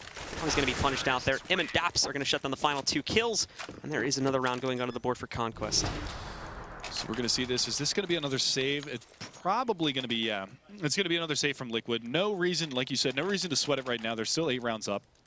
Going to stockpile that money and move on forward into a very healthy buy into the next round. And who knows what could happen here. You've got a Desert Eagle in the hands of Nitro, lethal, and you've got a couple of 5.7s and a P250, and they do have armor on 2 of the players. And look at this. They actually bought 4 nades. They dropped one over the top of Boost and dropped one down through mid as well. Shazam opens things up, and a little bit of nade damage there onto Daps as well to start things off here for the Liquid side. There's no defense on this A side, and Conquest are going right forward here. The members of Liquid are going to attempt to rotate in now, a little bit late to it, but they're getting pelted, I should say, by nades here. Naf, a little bit of an accidental TK as he takes down Daps, and actually now we are going to see an AK tossed over to these guys because I believe a nade threw that over towards them, as I'm not otherwise sure how they managed to pick that one back up with their current position. So somehow they find an AK for themselves, up to 2 now as well, as there is going to be 1 picked up. But Nitro finding a kill from that CT side, and how the hell are they doing this? What is going wrong? It's all on Stanislaw, and Fugly just outflanks him through the smoke, and that's it, guys. Liquid, they're going to clean up the second map here. It's going to be 16-7 in their favor. Yeah, that's a huge mistake there. I mean, it's just kind of chaotic, that Liquid retake right there. I mean, they came from all kinds of avenues. Elimination was on a very fast flank through Squeaky, ends up picking up 2 kills that round because of it, and they end up closing that one out on a eco round. I mean, that's absolutely ridiculous for me to see that, but as ridiculous as it was from my mouth, let's hear from Machine and the rest of the guys over on the analyst desk. Take us away, Alex. Thanks very much, Mega Man and Blue. Beautiful casting from you guys. Great to have you. Newer faces on that casting desk and bossing it as expected. So I mean, it's a tough one to analyze, that one, boys. I'm just going to kind of throw this to the walls. I think there's a lot to be quite literally torn apart about that one. And I'm really enjoying this, having like access to the comms. Like you do learn so much. That's exactly what you just said, August. You learn so much and you get a much different vibe from, if you're watching the stream, then you actually realize what's going on in those rounds, how chaotic those rounds can be. It gives you a whole new perspective, and that's what I'm learning, certainly, by being next to the Conquest boys. My favorite part is I get to sit next to Sean Gares, and basically he's just like, oh yeah, they've just, they're using our strats. That's my strat, that's my strat, that's my strat. Really? It's like, okay, Conquest. The veggie rat. The veggie Yeah, rat. actually, You're just like, veggie rat. oh, that's the veggie rat. Yeah, they did like a hybrid of Cloud9 strats right there. Really? First Just gun round, yeah. straight Fast up. mid mixed with veggie wrap. Yeah. There you go. I just love their combo. strat names as well. It's like, yeah, veggie rat. You've got a lot of food. You've got a lot of food calls, right? You had. Excuse I me. let Jordan make up all the names. So Yeah, that explains it. So how many like burrito or taco names are there in there? Is Like, it a lot of Mexican food, or does it mix it up? well, I can't say the names of half of our strats. Okay. You don't want me to. now Okay, we know well, why you didn't want to have the comms this on is a fa- stream. this is a family show. There we go. It's a family show after all. Let's talk about this game, Jason. For this one, everyone kind of expected, it seemed, on the desk to get this was going to be going into a third map, and so no surprises for that. But in the way it unfolded, it seemed very much kind of Liquid's game from the get-go. Yeah, it's just like we said, Elige plays well on this map. Nitro's playground, like those guys, very, very impactful for Liquid throughout that. I mean, it was just a dominant first half. Like, what are you going to do? You just lost your CT side 3-12. Like, there's really no coming back from that whatsoever. They just got punished every which way. And even, there were even some rounds where it was kind of interesting because Conquest would get started in some rounds pretty well. They would get the first couple kills, and then everything would just collapse. And so you kind of see how much more comfortable Liquid is on that map versus Inferno. Like, that's why we say it's such a heavily Liquid-sided map, because, they are more confident when they're retaking bomb sites on this map. They are more confident moving around and rotating as a team. There's a great example of that with Shazam. Shazam Yeah, 3K. exactly. I mean, Yeah. he went for that 2v5. kind of fast, quite aggressive angle on towards A main, and everything was kind of starting to correlate. They were lining up from quite literally. You can see it here. Here's the prime example of it. And he got those 3 opening frags, and then nothing came of it for Conquest, and it's just this is our so second hard gun to round. watch. Yeah, So watch this fall away. This is terrible. Nitro and Nico literally just picked them all apart. This like shot that. is insane. Oh, Yeah, that's beautiful. It's good stuff. that is really, that really is. Yeah, a pretty beauty. Nitro and Nitro impressed Hiko, us. and Elige had an insane map. They all played fantastic. and I feel like there is quite literally not much more to say. This is going to be quite a short analysis segment. I mean, August. Well, no. Do you feel like that's would it have been better for Liquid if Elige had actually? I mean, obviously it would have been better, but I feel like that's the main reason why Liquid also struggled on Inferno. Was like, where was Elige? Like, Yeah. he had a really cold first map, and then now he gets into a map I suppose that he's more comfortable in, and you just see what he's capable of between him and Nitro. Yeah, and I think he's in the incorrect position on Inferno, and that's what I was kind of alluding to before the Inferno match started, is their B site's weak because he seems out of place. He doesn't seem like he's comfortable in the B bomb site, but on Cash, he roams around freely on both sides of the map. He's able to find openings, and they use him to his best abilities. Right, so I mean, where would you, if you're the puppet master, where are we putting Elite? Just somewhere out of B, get the guy somewhere more comfortable? Yeah, just get him somewhere where he can peek things and be aggressive. I would say like lane. Right, Yeah. kind of give him a Or bit side more mid. freedom. I mean, then you know where I'm going to take this conversation, because I do feel like Cash is kind of a dead one, is into Overpass, and you were talking quite a lot and quite in depth already about how you think Overpass is maybe should have been that second map pick instead of Cash. What are your expectations coming into this one? Well, the reason why I thought that Liquid should have picked Yeah. Overpass is because they could have gotten Cash as a third map regardless. They took a big risk letting Overpass go. Honestly, Conquest should have probably banned Overpass. I definitely favor Liquid heavily in the last map. Yeah, I mean, I'm going to keep pushing you, because you do these, the flick of the switch. Come on. I'm going to keep prodding the strategic bear. Liquid, you're saying that they're very potent on Overpass, and I want to know, just give me a little tidbit, just give me a little nugget of what to expect from Liquid. Yeah, they have these really fast B hits, these rushes. They have 2 different ones. One where they go heavy out the monster sewer with like 4 guys, and 1 guy lurks somewhere. Another one where they split up the sandbag with 2 or 3 guys, and the other 2 or 3 go out the monster tunnel. Both of them are very different as far as the smoke's thrown. And Conquest is going to struggle with that if they don't have really good setups on B. And I know they do actually have really good setups on B. I remember playing them on Overpass, and they play 2 people towards the monster sewer. I call it the Virtus Pro setup, where one guy plays to the right side, one guy plays like on the wooden wall. Yeah. And they kind of bait off each other. That's a very good setup to stop Liquid's hits, if they can get to those spots. They probably should know the jump throw smoke from CT spawn, because that'll be very key to stopping these rushes. Okay, cool stuff. What about you then, Jason? Your thoughts and expectations? I feel like the main problem is that we didn't see too much from Conquest on Cash. So our thoughts and expectations for Overpass is getting very negative towards them. Well, I mean, also this is the map that we've seen Liquid perform the best against Europeans. I mean, they beat Virtus Pro on it, but that was without snacks. And then before that occurred, they even took Virtus Pro very close on it. I mean, this is a good map for them. One thing that also, what was cool yesterday when Mo was playing is we got to see Liquid with like a really strong opper.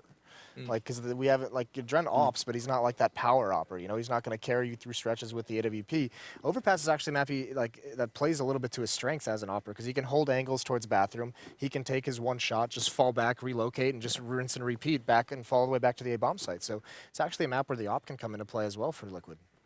Okay, cool stuff. Yeah. When we, you go. Oh, yeah, last thing. I think if Conquest wants to win this map, Shazam needs to be dominant in the A bathroom area and being pretty aggressive, getting a pick and falling back. Liquid has an insanely good A default, and they're not going to allow for many picks, so he's going to have to pick and choose his fights and basically get away with one shot. One thing that's scary though with that is like there's that spot between like long A and bathrooms where like oppers frequently get caught out in. And Shazam, like being that aggressive opper who likes to take peeks, he finds himself in that position a lot. And then it's like, where do you go from here? Like you're cut off from both sides of any kind of retreat. So that's kind of a scary spot to be in.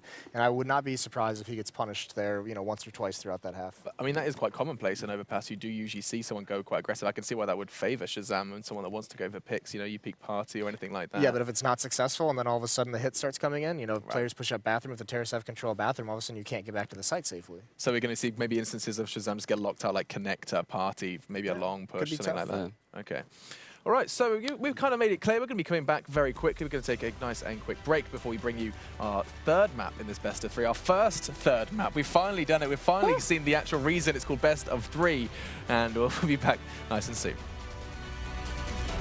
Ladies and gentlemen, welcome back to the ESL ESEA Pro League Finals. The day is rolling on, and we're into our third map, as we have just one more after this one to go. We'll be seeing what the Luminosity boys can do later on, but first we have to see who's going to win between Conquest and Liquid, and it has gone all the way. Overpass is going to be our third map, and that's going to be played out right now. It's just predictions. That's all we have time for. So, Jason, are we going to be kind of waving goodbye to Conquest? Yeah, I think so. Okay. I mean, you saw even the X Factor we didn't really touch on was Hiko, and like he almost won like a 1-on-5 or a 1-on-4 or something in that last map. Like he's just a beast. So, I mean, that's the thing that even if you do well, you still have to worry about him. Okay, August, you feeling the same kind of vibe? Liquid. Yeah. Okay, so it does start to look a little bit doubtful for Conquest. Are you going to be, a believer? Yeah, Liquid. Okay. All right then. So, I mean, despite Conquest picking up map 1, it looks like the desk, and myself actually, I've got to say, I just because I can hear these communications, this is not a winning team vibe right now surrounding this team. There were negative, a couple of individuals stormed off towards the end of that loss. And so I'm going to agree. We're all saying go Liquid's way. Let's see, though, how this one does play out. And, of course, to bring you both the play-by-play, it's going to be Mega Man and Blue. All right, guys. Thank you once again, Machine, and welcome back here to the caster's desk. We're just about to jump into game number 3, the first one, and it had to be a North American match. It had to be. In this best of 3 set here between Team Liquid and Conquest. Mega Man, how are we feeling about this one? I feel like this is going to be closer than what our analyst desk is actually giving it credit for. I think Conquest is actually a very strong team on this map. They've proven it in the past against North American competition, at least in an online setting. It'll be different, obviously, being that they're playing this on LAN against probably the best team in North America when it comes to this map. But honestly, I think Conquest can actually take some rounds off of Liquid here. I think that this is going to be pretty close, and it starts right here, right now with the knife round. And honestly, I feel like if Liquid wins the knife round, they're going to do what they did on Cash, and they're going to go for the terrorist side to start things off. I'd kind of be surprised if they went onto the CT side here, to be honest with you. I would make a prediction, but so far everything I predicted today has been wrong. Don't make a prediction. So I'm not going to make a prediction because I'm 0 for 4 today. I'm going to say that this is going to be 16-11 for Liquid. But, again, I'm pooping predictions as well. But here you go. This is actually Conquest picking up the knife round, so we'll see what they decide to do. One thing that should be noted, and obviously, again, not not putting a prediction out there just as of yet, but He's shying away from that so much. something that should be noted is that numerous times throughout the actual season here, this was the map where we actually saw Conquest upsetting quite a few high-tier North American teams, and it's They part beat of the reason. Cloud9, Yeah. they beat CLG. Yeah. And that was, I mean, they didn't just beat those teams, they spanked crushed them down. Yeah, and yeah, this, they spanked them. Games like that were a large part of the reason as to why Conquest have actually been able to earn a land spot here. So that upset potential could be a swing factor, which may allow them to win this map today. We're really just going to have to wait and see. And it is going live right now, guys. So the final map here. Let's take a look and see who is going to be the victor and who is going to keep their tournament lives in play for the rest, at least going for one more day into tomorrow, of course. At least we can say that 2 maps have now been won by a North American team at this LAN. It's going to be 4, man. It's going to be at least 4. This is actually going to be 3 here, so we're going to see at least 5 maps won by teams living in the North American 5 region. in a row, too, dude. We're going crazy NA today. is going to tear up these last 2 matches. Can't stop us. Nope, can't stop, won't stop. But we're live into the pistol round, guys. We're going to go ahead and get this one going. And look at this, actually, Stanislav. Look at how far up he's playing. He actually spots out this player. Not going to be able to land the shots just yet, but he does a little bit of damage to Hiko over there at the backside of Monster on T's side. So now they're going to push up, and Nafly, can he do the damage here? His pistols have been very, very good throughout this, and he's actually spotted Alicia's shadow there, so he knows that there is a player around the outside of bathrooms by Party, and you've got all the remaining terrorists that are actually filtered around by Party and by the playground area right now as Adren moves his way over to go towards Long A. They're all shifting back to some degree. I think they've realized that somebody is inside of the bathroom connector right now. So Adren trying to make a push back over there towards the long A approach. But Fugly, he's going to pick up the first frag here this time around as he's able to drop Stanislav back just outside of the tracks. But pushing in, they drop Nav too. So there's not going to be a very strong hold at all on either of these avenues. The members of Conquest still have no clue where the actual push is going to be coming in from. But there's Fugly. He's going to pick one up, shuts out Shazam. Rush responds right back to that by taking him down. But still, very strong hold. Now Daps gets a turn to play back over here on the A side. But it's all going to be irrelevant because the actual take from Liquid is coming down to B, and Conquest just now realizing this. It's going to be far too late, and they're going to have to try and work a miracle 2 versus 3 retake here when they're completely off the site.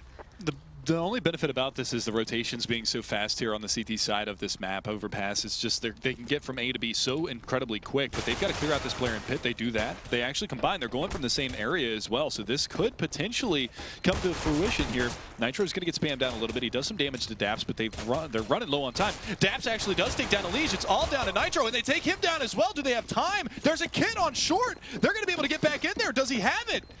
It's going to be so close, but I think he's going to be able to do it, and that's going to be it. Conquest, they will pick up the pistol, and that's going to be that 2 versus 3 retake. Great job from them. Liquid, unfortunately, the positioning down there on that B side is not the best, and they just slowly get picked off one by one by those players on it, and that's a great pickup now from Conquest as they are able to start off strong here on this CT side, but they have to continue it forward. As look at this force up coming out from Liquid. That was just massive in-game awareness right there from the Conquest side. I'm sure whoever had died earlier, I believe that was Shazam on Catwalk, was going, I had a kit on Cat. They actually go right over there and they salvage that kit, get the defuse. But now look at the investment here on the terrorist side.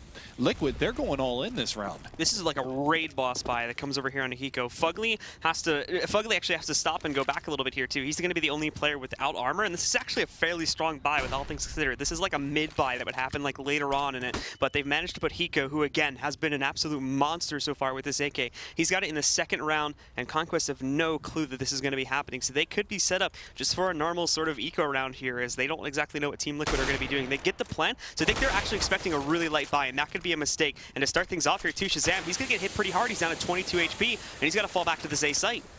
Yeah, the big thing is I believe that they actually gave away that they bought either an SMG or an AK, but there it is. The nade finishes off Shazam. Alicia's going to be able to find that kill, but now it's going to be Naf to answer back. Drops the bomb carrier, but now Hiko's presence with the AK has been noted. Daps comes around the side, takes down Nitro. It's a 3-on-3 right now. No plant just yet, but Hiko again comes in and takes down Daps. 2 versus 3. Throws the bomb over to his teammate so he can actually get this eagle's eye peek here. Stanislav comes around. Hiko with a third. Going to be looking for this final frag onto Rush, playing from CT fence. Can he get this one done and steal away the round? And he just taps him down. Hiko goes for 4. Absolutely massive play from Hiko. And that is just, again, that's going to completely upset Conquest now, as they've been reset. They're right back down to square one here. No money at all to go for the buy in round number 3. And for Liquid, they've already got one AK for free. And the rest, honestly, don't even really need to upgrade all that much. UMP's perfectly fine on Nitro. And then Tech9's for the rest. It's still going to completely outclass Conquest for the most part. Yeah, there's not really going to be a whole lot that Conquest can do here. Now, you've seen how flippy-floppy that these rounds can actually be, and this could be another instance of that, though, because they do have a heavy armor investment, but it's going to be Nav trying to pop that early shot towards Fountain. He's not going to get anything except a world of pain. He's down to 62 HP. That Desert Eagle not able to connect early in this round. Daps, he's going to push himself forward here a little bit too, just outside of water to watch out for any movement that would come through the tunnel or through connector. You can definitely hear the pacing moving itself through the connector area right now to possibly push its way outside of the door or getting itself further up towards the short park. But he sees the door opening and he's going to wait for it now, but at the same time, the members of Liquid may be watching out for him. You can see as these guys press their way back in, there's going to be a Dren. Shuts down Daps to open things up here from the side of Team Liquid. And so far, no other response coming out from Conquest, just side reactionary rotations here. Yeah, and this is actually going to be a crush here onto the B-bomb. So you can see the bomb still at the top of the stairs. They've sent this lurker over. I believe that's Fugly that's over there trying to make some noise over, or pardon me, Nitro. But he actually loses that battle to Shazam at long A. And that's actually going to just be that lurk play. They're going to rotate back around towards the B site. But look at the CTs. They're bringing their way on in. And Stanislaw on the backside of the site, they're not checking this. He's going to be able to find one. He can't get the second, but at least drops the bomb. 25 seconds left for these terrorists to get in here and get this plan for Liquid. And it's down to a 3v3. They've gotten, well, they've done a little bit of damage, but Hiko and a Dren, they said enough is enough, and they shut it down. It's 2 4Ks in a row now. Dren gets it this round, Hiko gets it in the previous round, and thankfully, we don't have that tipsy-topsy-turvy trading back and forth for like 5 or 6 rounds yeah. thing to start us off, which has a whole load of ridiculousness to it. But well, we saw that earlier with XTSM and Na'Vi on both of the maps that they played. That's a European match, though. I know. So yeah. We'll leave that to itself for the Twitch chat to decide. But Team Liquid, they get a strong start here, and now we have to see Conquest go for their full save, of course. Yeah, so it's only going to be stock pistols for them. They don't upgrade a single one of them, trying to stockpile as much money as they can into this round, but you can see the mollies getting thrown over the top. Trying to flush out these players, and there you go. The MAC-10 coming into effect, and Stanislaw is going to get chipped down, and actually the double from Fugly is going to pull out the pistol, looking for the third, but they stack the bathroom side. But now coming around the side, Elige lines him up, takes down Russian Naf, and now the push towards A. Last man standing is Daps, and he's behind the pole in the backside of that B-bomb site. This happens way too quickly, so you know, Daps is really not even going to have a chance to find anything beneficial here at the end of the round. Basically, all of his teammates start going down to the quick play from Liquid. That actually could have been like a really fantastic 4K from Fugly if he had realized there was a player to his right just inside of that door as well, but he doesn't catch on to that. He thinks there's only going to be, you know, at max 1 player in here, so he goes to that peak, he misses that shot, and then he's shut down. So, but as I mentioned before, Elige just, or as you mentioned, I should say, Elige just comes right back in there, finds the 2 kills anyway, and Daps, because all of that happened so fast, is like, well, shoot, now I have nothing to do. And he's just going to be lurking around the lower tunnels here, moving his way back up to check things out, but ultimately it doesn't really look like he's going to be able to catch anybody from Liquid at all. And with the minimum buy, it really isn't going to matter if he dies or lives, unfortunately. Yeah, and the big thing about that round as well was Fugly got those 2 MAC-10 kills, so that's $1,200 that he pockets moving forward. And you see the 4 AKs actually get saved, so not really a loss of investment that round. You can see he spends $4,700 into this round, and he's still got $3,100. So that money is starting to build here on the Liquid side, and it's only 4 rounds in, so they're going to at least be able to buy for 1, possibly 2 rounds if they lose this, barring bomb plants, of course. But Conquest, you know, they get that pistol round, they lose that force up, and now Liquid's got themselves a 3-1 scoreline. And there's that smoke, actually. Daps throws the smoke down here. It's going to land in front of Monster, and that was what we were talking about. Sean actually made note of this, that they need to know that jump smoke in order to cordon off that area to prevent that fast Liquid push in towards that B-bomb site. So keep an eye on that for you guys, because that's very, very important. Something important, though, for Conquest, too, just to keep an eye on here, is that there's a very large setup right now sitting just underneath tracks. So because of the fact that Conquest don't actually have any mollies, and they're using a lot of their grenades very quickly, we're looking at probably 1 resmoke coming back over here through Monster Max. Without mollies or anything, they're not really going to be able to restrict the flow of the members of Team Liquid. No pun intended. I get it. As these guys try to push their way outside, they've got nothing to hold them back, but the manpower's got to do it. Stanislaw starts it off. Elige looks for a response, and he's going to be able to grab it over on the Stanislaw. Elige rolling outside of that smoke, picks up a 2nd kill as well over on a Rush, but then finally Daps gets a trade kill, stays even into a 2-on-2, and some good damage has also been done to the members of Liquid, giving it into a 3-on-3. There's Naf in the pit, helping out actually from CT Main. He picks up 1, but Hiko now on the site. He's going to find an additional frag. Daps, he's the one in pit, actually, and he's going to pick up that kill, but Hiko, he needs to try and get this bomb down, but he completely underestimates the positioning of the members of Conquest, and Shazam just going to be able to roll right back in there through water and finish him off. That's a big round win there for the CT side of Conquest. But, and this is a big but at this point, they need to string the rounds together, because if they lose this next gun round, which it is going to be a gun round here, plenty of money here for Team Liquid, they're going to be right back on a save. And look, this Nafly is actually going to be on a scout this round. Not to take anything away from that weapon, because it is so powerful in this game, especially with the jumping aspect behind the APC and that A bomb site.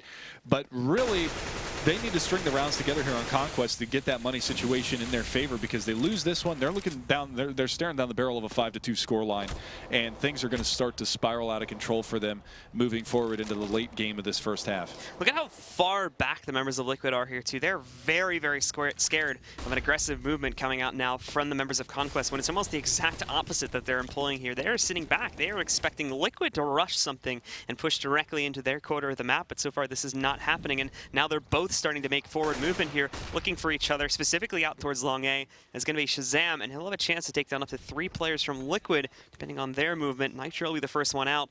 They're going to use some nades to get themselves through, but it's a smoke. They don't think anybody's sitting behind the flower box area here. And now caught with a knife out. There's going to be the first one. Tries to get a second, but thankfully it's equally traded by Elimination. And then Adren picks up a second one over on the NAF as well. He just destroyed NAF through the smoke down Long A. Scout down and out. And this is going to be the push in towards the A bomb site that they were looking for. That's a brilliant find from Adren. That's ridiculous, that shot that he just hit. Bomb gets planted off the back of Elimination. We're going to see at least Daps be able to clean up Fugly and bring it back to a 3v3, but Rush is so low, he goes down to Adren. And we've got it now a man advantage here for the terrorist side of Liquid. Elimination chimes in with one more. Stanislaw down and out. It's all on Daps, and he's not going to get out of this one alive either. That's going to be a huge round for Team Liquid. 2 frags for Adren, 3 for Elimination, and that frag from Adren was absolutely massive. He just destroyed NAF. That is a really good, as you mentioned before, that's a really good reaction from Liquid too to counter out the movement from Daps, because he's really the only player that's in a great spot to do a huge amount of frags there to really bring the members of Conquest back into that round. But as soon as he finds that kill through Semi, the members of Liquid all readjust their positioning, and he's given nothing for the rest of that round. He really can't even assist his teammates unless he gets super aggressive. Another good point about that as well, which probably will make Moses pretty happy, is that they got those opening 2 picks and they didn't just sit around twiddling their thumbs. They decided to just barrel into that bomb site, take control of it, and get that bomb plant. Granted, they lost a member on the way in, but that's fine because they've got the numbers advantage. Again, we're going to see the same eco round that was presented to us before by Conquest with that heavy bathroom play. Shazam's going to go ahead and fall off, but there's still 3 players playing aggressive here, and Daps actually getting aggressive through the smoke at Monster is going to be looking for a little bit of a lurk here. See what he can find. And it started off from Liquid now. Very, very split up here. Rush is the only player that's pushed his way over towards Long A area. And he's going to be the one looking to pick off one of these members of Liquid, mainly Nitro, as he pushes forward in a second. But the setup, unfortunately, is leaning towards the complete wrong side, and Rush may end up throwing it off here a little bit as Fugly finds an opener. But as we can see, Nitro again actually is going to be able to pick up the kill over here on a Rush too. Even though it was looking like he could have taken him down there. Nitro now moving back in, looking for more blood. He's going to find it. Shuts out Stan. More players are really just trying to hunt him down at this point. But the rotations from Conquest are going to be coming in far, far too late, as Liquid have already gotten full control of that B's site. The only one that's left alive now is Shazam, and he's stuck in connector, hoping he can grab at most an exit, but the round, again, to really no one's surprise, considering the buy from Conquest, will be going by the way of Liquid. The biggest part about this is how many members are still alive from Liquid's side. They're going to be able to clear this out. They actually spot him out without any kind of a trade at all. And that's big because 5 alive, no rebuys. They're going to be able to pick up all the nades that they need. But now look at the economy on that terrorist side. You've got a Dread sitting close to $9,000. They're okay now for another rebuy after a round loss. So this is where Conquest, they're actually going to go for a double save here, which is more than likely going to mean a 6-2 scoreline, or it's also going to mean even more economy in the hands of Liquid moving forward if they can't do the economical damage that we hope that they can with these pistols. I don't think Liquid are in the most secure position as of yet with their economy. Like if Conquest somehow took a victory here, you would be looking at Liquid with like maybe one more force-up after that, and it would be a little bit uneven, or one more full buy I should say, and then another force-up after that one. But they'd be broken pretty quickly. If they continue to have rounds like this though, where Conquest are saving, then yes, as you mentioned before, then their economy is going to get up to that sort of dangerous position. And they're actually playing it fairly slowly here at the beginning of this one, specifically Fugly getting himself into a battle with Stan. He does take him down. He thinks that Molly 2 would have forced Shazam out of his position, but that's not the case. And he is able to take down Fugly without taking any damage at all. That was actually Naf tucked back in the corner. Shazam peeked the double door, or peeked the squeaky door, and found that frag. So they had no idea that Naf was there. It's actually a lucky thing that Liquid fell back and ran away. Now Naf pushing back outside of that corner there. He's going to look for more blood as he works his way back up. He can see Adren as soon as he gets himself inside of the bathroom quarter here, but Adren, you can see he's fidgeting all around right now, checking every which way. There's a good chance he might end up being spotted, but Naf is not even going to proceed up the steps just as of yet. He's holding back, and for good reason too, because players like Hiko are still late on it. But now the entries start to frag in here, and we can see Adrent and Elise picking up 2 here. Rush will pick up 1 kill, but Naf's flank back up there through Connector is ultimately going to fail, and we'll be left down to 1 player again from Conquest to try and pull off a miracle 1 versus 3. He does have an AK this time though, but with no armor or any utility, it's going to be looking very, very hard to pull off. Yeah, not really a whole lot that Shazam can do here, and Nitro is going to make sure that he can't do anything at all. He goes down immediately afterwards, and it's actually a team ace. Everybody contributing that round from Team Liquid, everybody on the board that round.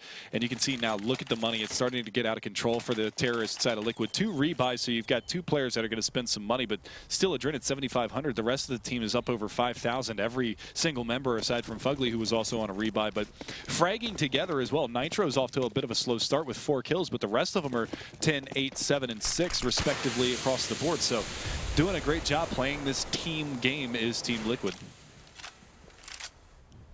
Now we can see Liquid splitting up once again here at the beginning of the 9th round. Hiko will be investigating things a little bit closer to the B site, whereas Fugly and Adrent take that safer path down through Connector. They've been meeting a lot of resistance here from Conquest. This makes sense to put a little bit of a larger presence here now on this round, just to try and snuff those guys out in the event. Conquest still try to play to that strategy. You've actually got 2 players back over here through the short A approach, but most of the defense is actually centered over towards the B site. The biggest vulnerability they have is over towards the long A, where there's currently nothing plastered there. So if Liquid investigate this, they could find a very easy way into the A site.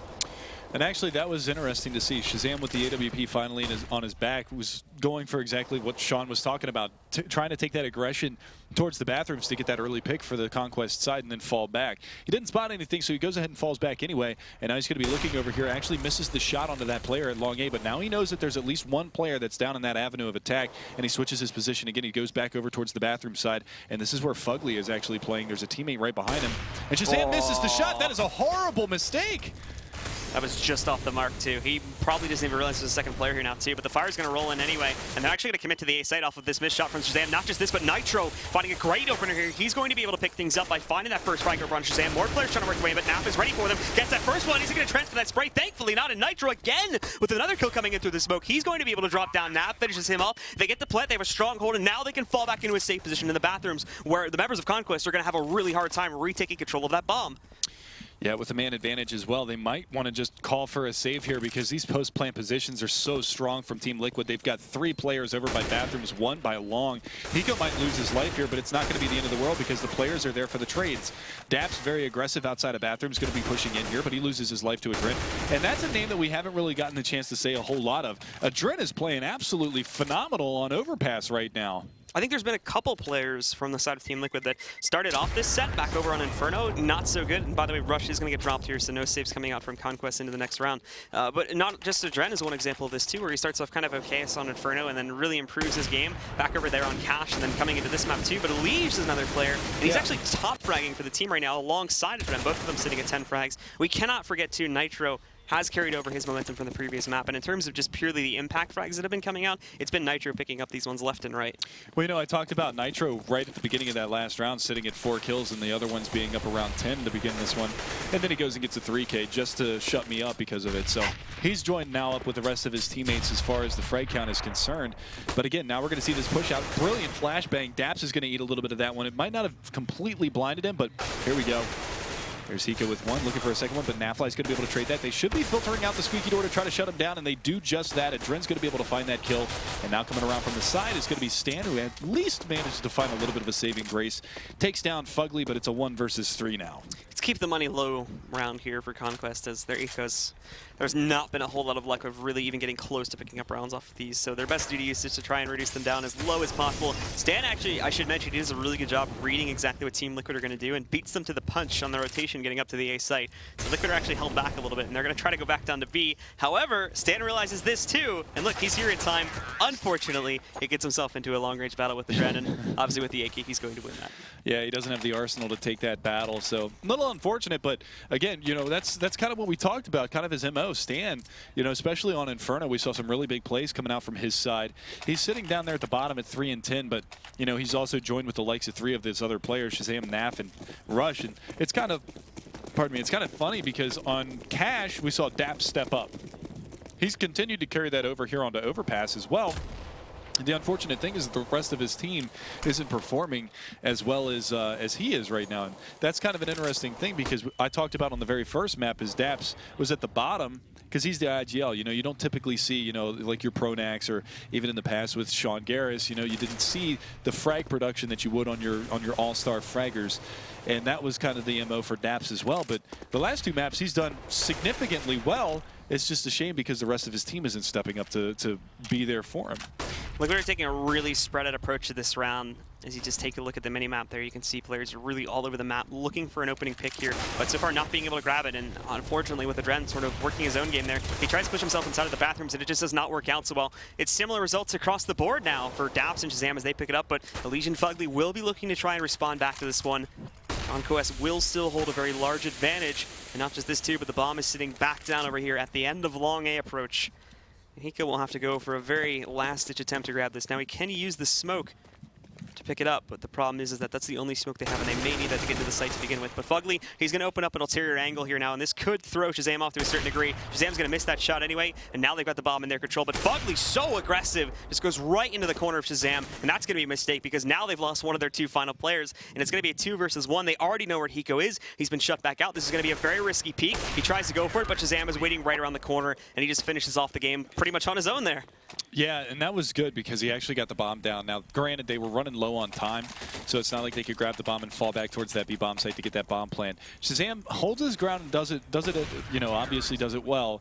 But the big thing is Stanislaw wasn't really in a position to support him, so if Shazam goes down, that might actually be the bomb plant for Hiko. He might actually be able to clutch that round out, and that's a scary thought because Shazam had an opportunity to fall back into that A-bomb site, and they had a chance to, you know, team up and go for a trade if that was the possibility for that one. But now you can actually see they're going to get very aggressive here at long A as Nafly going to push all the way down here behind Boulder, and we're going to see this actually double Boulder play. You've got one hiding behind the tree at the mid-range avenue of attack there at long A, and then you've also got one pushed up very, very aggressively. They might actually go for a fast flank here because the push is going to come back in towards this B-bomb site. They wrap it around, and for Conquest, they're actually trying to get a little bit aggressive, at least on this long A approach here, which is not something they want to be doing right now, just because of the fact of how unstable their economy is. They've only been able to string together a couple very detached rounds, and this is keeping them in the dust for a lot of this match and giving Liquid a very, very large lead. Almost the same exact story as back over on Cash, but Liquid as well, doubting themselves and where they actually want to take this push towards here.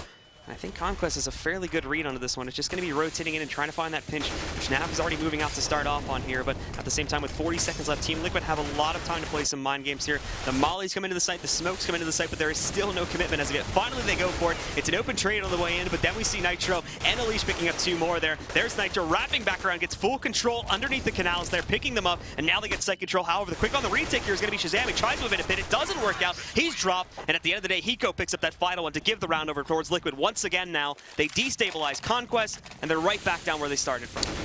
And again, it's Nitro and Elige. You know, we talk about the impact of those entry fraggers throughout Liquid's stand as one of the top teams in North America, and it comes on the back of those guys being able to open up the bomb sites. You see one come off a short, one come out through the monster side, and they combine to get 4 out of the 5 frags in that round. It ends up being Elige, I believe, picked up 1.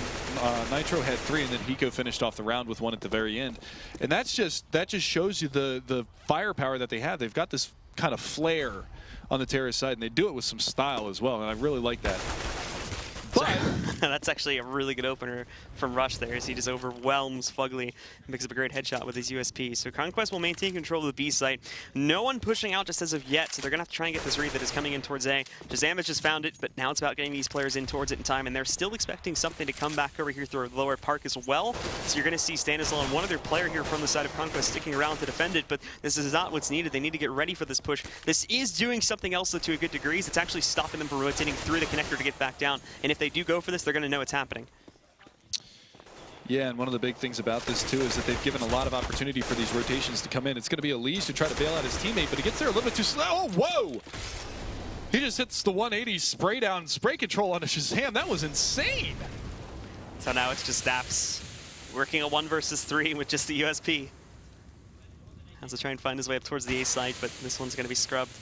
And Conquest, although they have, or they had, I should say, a good chance to maybe swing things back into their control here through a couple good positionings they had at the beginning of this round, it's fallen by the wayside. And like many rounds so far in this half, Liquid are going to be retaking control of the scoreline once again. They are back up to a +7 advantage in their favor.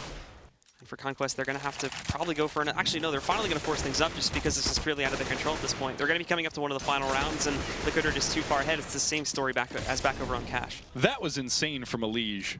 That 180 gets the 3K. That's what you want. You want him performing like that, because that's something that they lacked on Inferno. If Elige was playing like this on Inferno, this would have been over in 2 maps. Conquest wouldn't have really had a chance because he was pretty much non-existent on all of CT's side of Inferno. Now they're going to go aggressive, and Hiko's going to just completely annihilate Rush, and no trade has been made just yet. There it is. Finally, Stanislaw going to go ahead and push aggressively, but he's going to get caught out as well, and that's going to be Fugly to find one. And Dren does go down. I believe that was actually a wall bang from B bomb site in through the plywood there to find that kill. But now you've got Naf getting aggressive here in Bathrooms. He's going to get chipped down to 67, trying to take a little bit of a cheeky peek, but it's going to be him to try to fall back behind this smoke. But look at this forward position. 2 players coming out from long, and it's Elige again to open up with back-to-back frags. Now they're on the A site. Daps will be coming in from the backside over here up through Connector, but Liquid should be able to predict this pretty easily. In fact, Fugly is already moving out looking for the skill. Now this is a bit over-aggressive, but thankfully, good movement from him, and he should have been able to spot this player inside of Bathrooms. In fact, he does. Daps does win it, but at the same time, Elige can get ready for it, and now it's actually a bit of a tough battle because Elige is pushed forward here too. However, Daps completely misreads that. Elige already inside of the Bathrooms. That is an easy victory for him to grab now from the side of Liquid. And now they are back up 11-3. And it is literally the same story as back on Cash. There is just going to be such little things, or such little that the members of Conquest can do to actually get themselves back into this match. And more than likely, as we switch over to half number 2 here, Team Liquid could just shut it out so quickly. Yeah, I mean, a 12-3 scoreline, that's going to be brutal. 11-4, obviously it's not ideal, but it's at least manageable. But I mean, look at this buy that they've got working for them. They've got 3 pistols, a scout, and a FAMAS. This is obviously not ideal whatsoever for Conquest, and we'll see whether or not they can put anything together this round, because it's a 5 AK. They haven't favored an AWP here at all on the terrorist side, and that's something important to note. But there you go. Nap is actually going to push aggressively. Ooh, actually, he was very close to hitting that headshot on that jumping player inside a squeaky room, but unfortunately not going to be able to find the damage that he was looking for. And he falls back with 24 HP, doesn't actually salvage that gun, as there was 2 players over there by short B. The rest of Liquid now moving a majority of their players back over here to the short A approach. They're going to keep Hiko down here just as a bit of a lurker, but they already get into a battle back over on short A too. Daps, he's going to be able to drop with Ren, but immediately after that one, Fugly dropping down Daps as well, and Shazam! He's going to find a nice little pop there, finishes off Fugly, now taking him down, and the members of Liquid continue to go down more and more here. They try to re-rotate back down towards that B site. It's going to be Naf and Stanislaw here to try and hold things off, and they've got a pretty good chance of doing so as well, especially with that 5-7 sitting on Stan. He's able to pick up even one of these kills. It's going to be sad times for Liquid, as they're not going to find that 12th round here. Well, don't speak too early, because Hiko's going to go right in and take down Naf, and now it's going to be a 3-on-2. But look at this, it's still only 2 pistols and a scout to try to do something this round.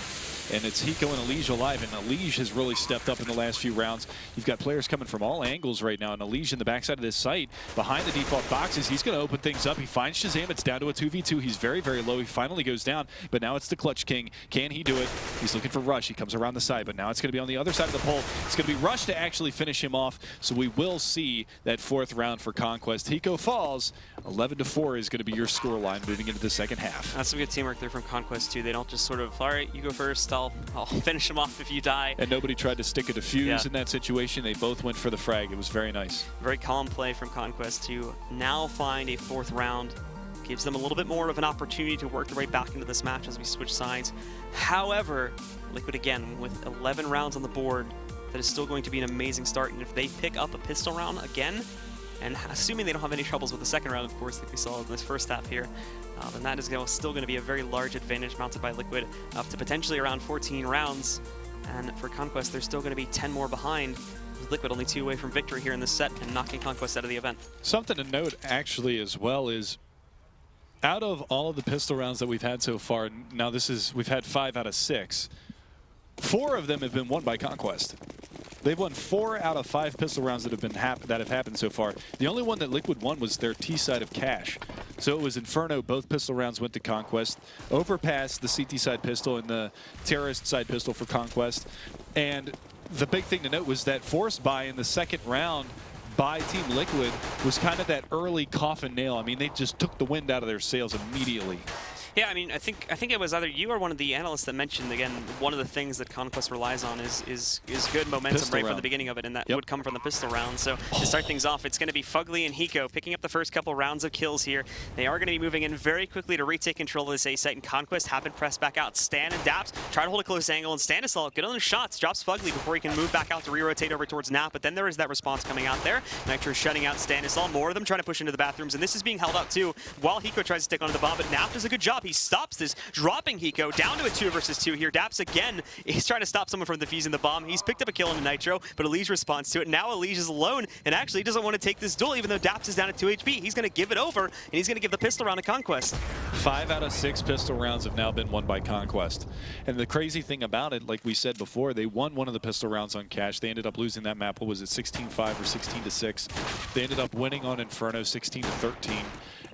Or 16-12, and this one, I mean, it's still very heavily in Liquid's favor, but this at least gives Conquest a little bit of breathing room. Now the thing is that they don't need to get ecoed here, but one important thing to note it is with this upgrade in the pistols on the CT side of Liquid, Elige surviving at the end of that last round, he's going to carry body armor, but more importantly a kit, and Elige actually opens things up with a headshot onto Daps, and it's a fast play into the B bomb site. This could be lethal for Conquest. Elige will look for the response to it now. Rush, he's managing to drop down Nitro, and they've already got control of the site. It's about getting the bomb down at this point. And for Conquest, they take it very, very slow. Shazam, he's going to drop a Dren. Elige rolling back out, though. He does find a trade for it, shuts out Rush. More of them trying to come in through a monster, but now with these long-range battles, which they're going to have trouble about, Elige, thankfully, has a MAC-10, so they've got a bigger gun to work with. And Elige, again, picking up an additional kill, but not with that MAC-10, with the pistol. Unfortunately, however, all these kills have been traded right back out and back out again. So it's all going to fall to Elige. He's down at 21 HP. He's got to work against Shazam up at 41 and Stanislaw down at 20. Yeah, and they're actually taking the bomb over to the A bomb site, which is the smarter play right here because they obviously know that he's over by the sewers and they can get all the way into the A bomb site for free. So they're going to get that bomb plant, but again, a lot of damage, and Elige throughout this matchup has really stepped up. And it looks like he might just want to try to hang on to his armor, and he actually gets a Galil out of this as well. So he's going to have a rifle to go into the next round. He's got a flash, he's got the upgraded pistol, and even more importantly, he's got the kit. So if it comes down to another situation in a 1v1, or he ends up being the last man alive or dies with his teammates and they end up getting down to a bomb defusal, they'll have that kit at their disposal moving forward in that round as well. So it's going to be 11-6. Conquest going to inch their way back into this one a little bit. And actually, Elige goes down at the end of the round. So an unlikely fight that he takes there at the end, and he goes down. Almost manages to tap through Stanislaw, but he beats him to the punch there and connects it. Has the higher HP, so he's going to win that battle. And for Liquid, they go back to square one here. They have to start off with just the USPs, and we see one P250 upgrade coming in for Elige. And the rest of the team is going to upgrade something else of their own as well here, with Fugly going for a P250, Nitro going for a CZ, and Hiko going for a 5.7. Still a very light buy in comparison, and Conquest should still hold a very large advantage. So we shall see how things proceed. As now Conquest switches things up, they're going to move over towards mainly A-Long, and we'll rush right into it. Liquid, they've gone for the gamble, 5-man play on the B site. It's not going to work out initially, however, I think they've caught on to this, and they're going to rotate some more back over towards A site. Yeah, they're actually sending 4 out of the 5 players all the way over there. But look at this, there's actually 2 players right next to each other right now. They're going to go to battle, and Elige, again with the P250, wins that fight. Now they're going to make this push, and that nade does some serious damage. Look at how low they are. Nitro going to find 2 with the CZ75. It's down to Rush and Shazam in a 2 versus 4. This is huge. The others haven't even been revealed as of yet either. One sitting behind the APC. It's going to be Hiko. He picks up one of Shazam, and then Fugly with that headshot on a Rush, finishing it off. And Liquid are right back into this game now, take back their lead. And for Conquest, they never even established an economy precedent here. Look at this, they're out of money on most of their players. They're going to force it up because they cannot let Liquid get further away from them now. They have to try and keep this gap as close as possible. That was massive from Team Liquid, and look at how much that economy shifts right there. 2 M4s being bought out, but look at how much money they have on 3 out of the 5 players just simply because they saved the AKs. You've got, 3,750 on the lowest of those 3 players at Nitro, 5,450 for Elige. I mean, these are massive amounts of money after these round trades. And Conquest will look for a very quick play into the B site through construction, but it's not going to happen here. Shazam all on his own. Where's the support? Nobody else is coming with him. There's no flash or anything either. That had to be a miscommunication because Shazam, he's messed it up in a very big way. But now he finally finds something to get these guys into the site, but it all amounts to nothing as all these kills are being traded back to back to back. It's just down to Daps trying to work a miracle. Picks up the first kill on Hiko. That's the big fragger finally being shut down. Needs to look for the second on a Fugly, but he's not going to find it. And Liquid keep it consistent. Now they're going to break Conquest's economy and should be good to get it to at least 14 rounds. Yeah, and this is really where they do work right now on the CT side. Build that economy, so if there is any kind of a travesty on any of these rounds and Conquest start to get back into this, they're going to be able to go for a rebuy and keep that money in the black. So this is a really, really nice job from Liquid. And I still can't believe that round that they stole away. And it was on, I think they had one nade in that invested in that round, and they dropped it right at the feet of 4 of the players of Conquest at Long A. I mean, that could not have gone any better.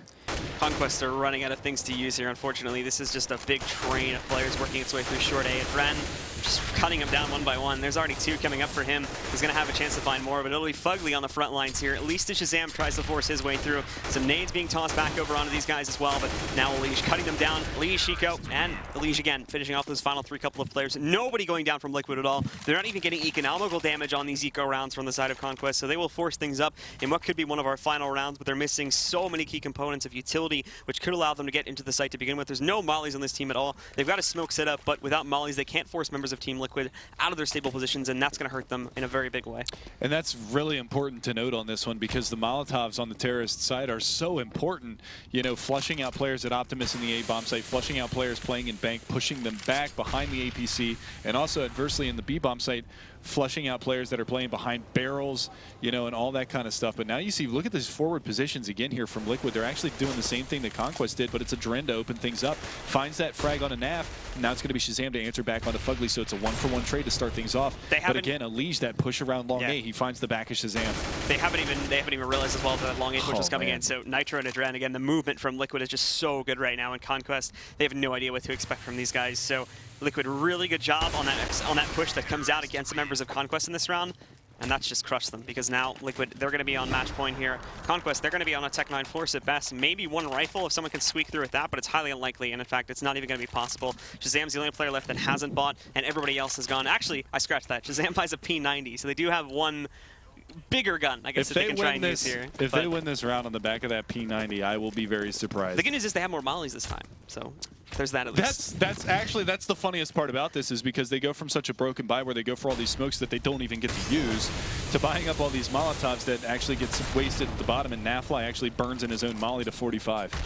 Rush. So that's tough, but they're going to go straight in towards this B-bomb site. They're actually down in short control right now, going through sublane through the squeaky door. So we're going to see them kind of gear up now, and now they're actually going to get a little bit of an opportunity to actually use some of that utility that they invested in this round. You can see Dapsy's going to go for a Molotov to the backside by Graffiti, and they're going to go ahead and push on in towards this B-bomb site. Shazam has to lead the charge in here with this P90. He's got to be the one to find the opening initiative here, but they're all just going to flush their way back out. It will be Rush that picks up the first kill and the second one here onto these guys. Daps is finding a third, but now Hiko coming in, just finding 3 frags back to back to back. And you can hear them there. They're happy about that victory. Nitro, actually. Was it? I think so. I thought it was Hiko for a second. I was like, that's a little bit too high-pitched to be Hiko. I don't think I've ever heard Hiko get that screaming on any of the occasions. But nevertheless, it's going to be Liquid moving on. They're going to be facing off, I believe, against Fnatic for the final position to move into the semifinals. Yep, and this does mean that Conquest are, unfortunately, our very first team to be knocked out here at the ESL ESEA Pro League Season 2 Finals. Putting up a good fight, but going up against Fnatic first, not your best choice, and then Liquid as well. The North American Classic here could not repeat that game back at CSGO LAN, and do have to drop things down here 2-1. It was a good series. At least Inferno looked pretty good for Conquest, but unfortunately they couldn't get anything going on the last couple of maps there, and they end up getting dropped. And I mean, it was in a pretty convincing fashion on both of those 2 maps, Cash and Overpass going heavily in the favor of Liquid. And I ate my words on that one. I thought Conquest was going to put up a little bit more of a fight on Overpass, given their previous statistics on that map. I mean, they've been flawless against North American teams, but Liquid seems like they're on a little bit of a different level right now as far as North American Counterstrike is concerned. You have to give credit again to Elige, who's coming in now, just flew in here, I believe yesterday, as he comes back in now to fill in for the rest of his team as Mo steps out. And on the second and third maps, he and Adren do a fantastic job. Players you normally don't see at the top of the level, at least obviously to a little bit more of a degree, but considering yesterday, we haven't seen him as of yet. But really fleshing their way out, and considering how poorly they performed on the first map, a really big turnaround and key components now to their victories on map number 2 and 3. Yeah, and again, it's like you said, that entry fragging power of Nitro as soon as he got on his playground on Cash. Brilliant stuff. But we're going to go ahead and throw it over. I believe we got Sadakist over there on the stage, and he's got a Liege with him for a little bit of a Team Liquid interview. So go ahead and take it away, Matt. Yeah, thanks, guys. Here with Liege, scholarly Liege. Had to take some time off yesterday to do the exams. How did that go, first and foremost? I did pretty good on them overall. Like, I did good on 4 of them, and then 1 was kind of rough, but that's about it. It's all right. Four's not bad. That's good stuff. I commend you for putting effort into the education while all of this is going on. It's hard to balance. I was told to ask you about some Laffy Taffy story in this game. What was that all about? Nah, I mean, I don't know what he's talking about. I had like 5 airheads before the first game, and I think that's why I sucked so much the first 2 matches. Like, I was literally a bot the whole first 2 matches. Then the last game, I had a coffee cake, and I was nuts. I don't know. It's all about the coffee cake, apparently. I like it. All right, let's get into the nitty-gritty of it. Conquest, before the match actually started, we're talking about momentum and pistol rounds. They actually picked up, I think, 5 out of 6 pistols. They picked up both on Inferno, got a good amount of rounds to get them, of course, their map choice as well, to get in the lead at half and carry momentum. You guys got to work on pistols throughout the weekend, but what let you guys get back into this series? Well, we're really confident on Cash and Overpass. Inferno, we were just like really out of it. I mean, I think it was mainly on me. I played really horribly the whole time. Cash, I kind of just try to let everyone carry me, basically. And same thing with Overpass. I don't know. We just try to keep playing our game. Yeah, well, and that's the one thing I was going to say about the map pool. Obviously, Inferno, maybe not so much for you guys, but the last 2 maps, definitely maps that you guys are very strong on. Yesterday, Cash was a struggle with Mo in the lineup. You guys have done some adapting for that, but now that you're back in, how's communication? Was it straight back to normal as always from your perspective? Yeah, it seems pretty normal to me. Like, it seems like just like everyday practice seemed the same. Good stuff. And let's switch gears a little bit as well into this last game. Again, you broke the momentum of Conquest. You guys lost the pistol again, but were able to pick up the eco and then just shut down on Overpass. Was that pretty straightforward? Was there anything that was slightly, I guess, off with Conquest that you guys had to put focus on? We were just like doing our default every round. I don't really know. They just like weren't really adapting to us. Like, we were just holding back every round, just taking long control. We were just taking parts of the map, and they were kind of just like sitting back. I don't think they really like pressured to like get a part of the map. Like, they really gave everything to us. Like, we had short a lot, we had long a lot. Sometimes they came up lame, but that was about it. That's not going to give you like an advantage. That's like, you need like long or short or change something up. And tomorrow, now you guys actually, I'm pretty sure this is correct. You guys play Fnatic in the next matchup. Now, last time you guys have been able to take a map off them before, as far back as PGL. You guys gave them a good run. Do you feel confident going against them with their new lineup? Because you guys haven't seen that. I haven't really seen too much of them. I just saw like a couple games like here and there online that they played. I'm not really sure what to expect. We're definitely just going to go back and watch some demos on them as soon as we can.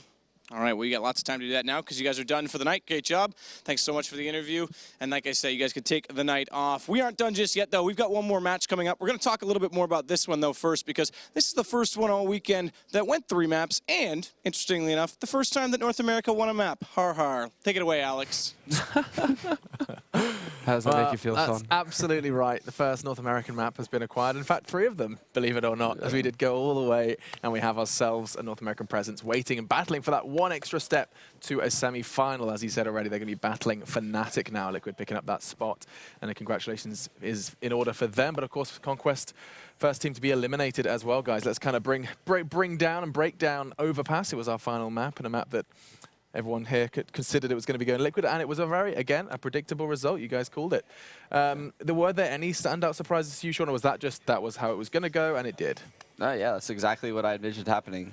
Liquid's definitely the best team in North America on Overpass. They proved it. They lost both pistols, and they still won 16-6. Yeah. It's just insane. They completely shut down Conquest in every aspect of the game. This is the opening pistol round, I believe, of the entire match. Yeah. And yeah, Conquest actually wins this round. It was an insane retake by them, and then they just get dominated the entire rest of the half. So Yeah. What would I mean, great that's job, that's Liquid. 2 maps where they get, what, like 7 CT rounds? Yeah. Pretty. I mean, you're not gonna win like that. Yeah. Not at all. But I give the credit to Liquid, though. They had a great A default, which is exactly what I said going into the matches. They kept pushing Shazam back. He missed a couple key shots. Elish played lights out. He hit everything he needed to hit. He played massive in the late game scenarios. And yeah, it's just Liquid. Just proving how good they are on this map. Yeah, I mean, Well, there's that spot I talked about. Shazam was going to get caught in once in a while and just gets immediately baited, like right in between. Like it's just so hard to fall away, especially like Liquid. The big thing with this lineup is it's tooled so well in the sense they have such an aggressive front line, and they have Hiko, who's just like this passive, like clutch winner. Yeah. So I mean, they have their bodies that are just thrown forward at the initial defense, and they wear it down, and then that's when Hiko and Adren make their move. Yeah, and I love how Liquid uses Nitro, Elish, and Hiko on Cobblestone, Overpass, and Cash. They just need to find the formula for the rest of the 4 maps. Yeah, because we did get a chance to see like the disparity between the maps they feel comfortable on, or they just crush Conquest, and then like Inferno, which they obviously have something to figure out, where it was just like, a little bit scary. And that's kind of the danger too with all North American teams in general going against the Europeans, is these map pools are just like, you have your maps you feel really, really good on, you have your maps where you're just like, we just automatically lose this. and I mean, let's theorycraft for a second. Why is it that North American teams have always struggled with map pools? For as long as I can remember, North American teams have always kind of struggled to have a real solid kind of 7 down, even 6, as the majority of your EU teams find. There's a map that they're not willing to play, Navi's, Cash, etc. Why are North American teams kind of struggling to kind of get past those maybe 4 or 5? Well, I think there's 3 things. One, right off the bat, is leadership. People who can like take initiative and really critique maps on themselves. Okay. 2, I think, is roster changes. Like when you're constantly shuffling 2 players in and out of rosters, you don't have enough time to work through all the maps. Even if you only change 1 player, all of a sudden you have to go back and revisit every map. You have to switch spots. Do you not like doing this? And I think the 3rd thing, and Navi is kind of the exception, I think, really, for the most part, North American teams seem to be content with the fact that they can just be terrible on 1 map and just constantly ban it. I mean, Navi does it with Cash, but like Envy doesn't have a map like that, really. No. I mean, TQM doesn't, and neither does Fnatic. So it's like, even if there's maps they don't like to play, they're still competent on them if it does get picked. Do you disagree with that, August? I mean, I saw you kind of react when he said that Envy don't have that. You think there is kind of a Navi Cash equivalent for the French? Well, I guess Overpass for Envy. That's like the their one go-to, yeah, right? okay. That they'll always take out. But then the way that it works for EU, for the top tier EU, is just that then they have 6. Like they all at least have 6, where they're just going to mutilate you on them. And unfortunately, it doesn't really feel like that's the case with North America when you watch them play. All right, like look at this. That you can't have such a huge difference in play. Liquid, they do a great job on Cash and Overpass, fantastic. Yeah. But what the hell is that Inferno? It's like, just you didn't want to watch it anymore. You're like, please make it stop. But So you thought that they're already dead. But why is that the case with Liquid, who should be a little bit more consistent in my opinion, considering they're a top 3 team in North America? Yeah. It is pretty interesting seeing, like, in North America, the maps, like, Mirage has always, for the most part, been, like, untouchable for North American teams. They're just, like, staying away from it. CLG is really the team that's kind of stepped up and taken that. And Inferno as well. I mean, you guys spent a lot of time not being able to figure out Inferno. Yeah. It's just, for whatever reason, on those 2 maps, it still kind of stumps and eludes the North American teams. Yeah. Why do you think that is? Honestly, I think that a lot of players in North America just don't understand smoke timings and what they can and cannot get away with on Inferno.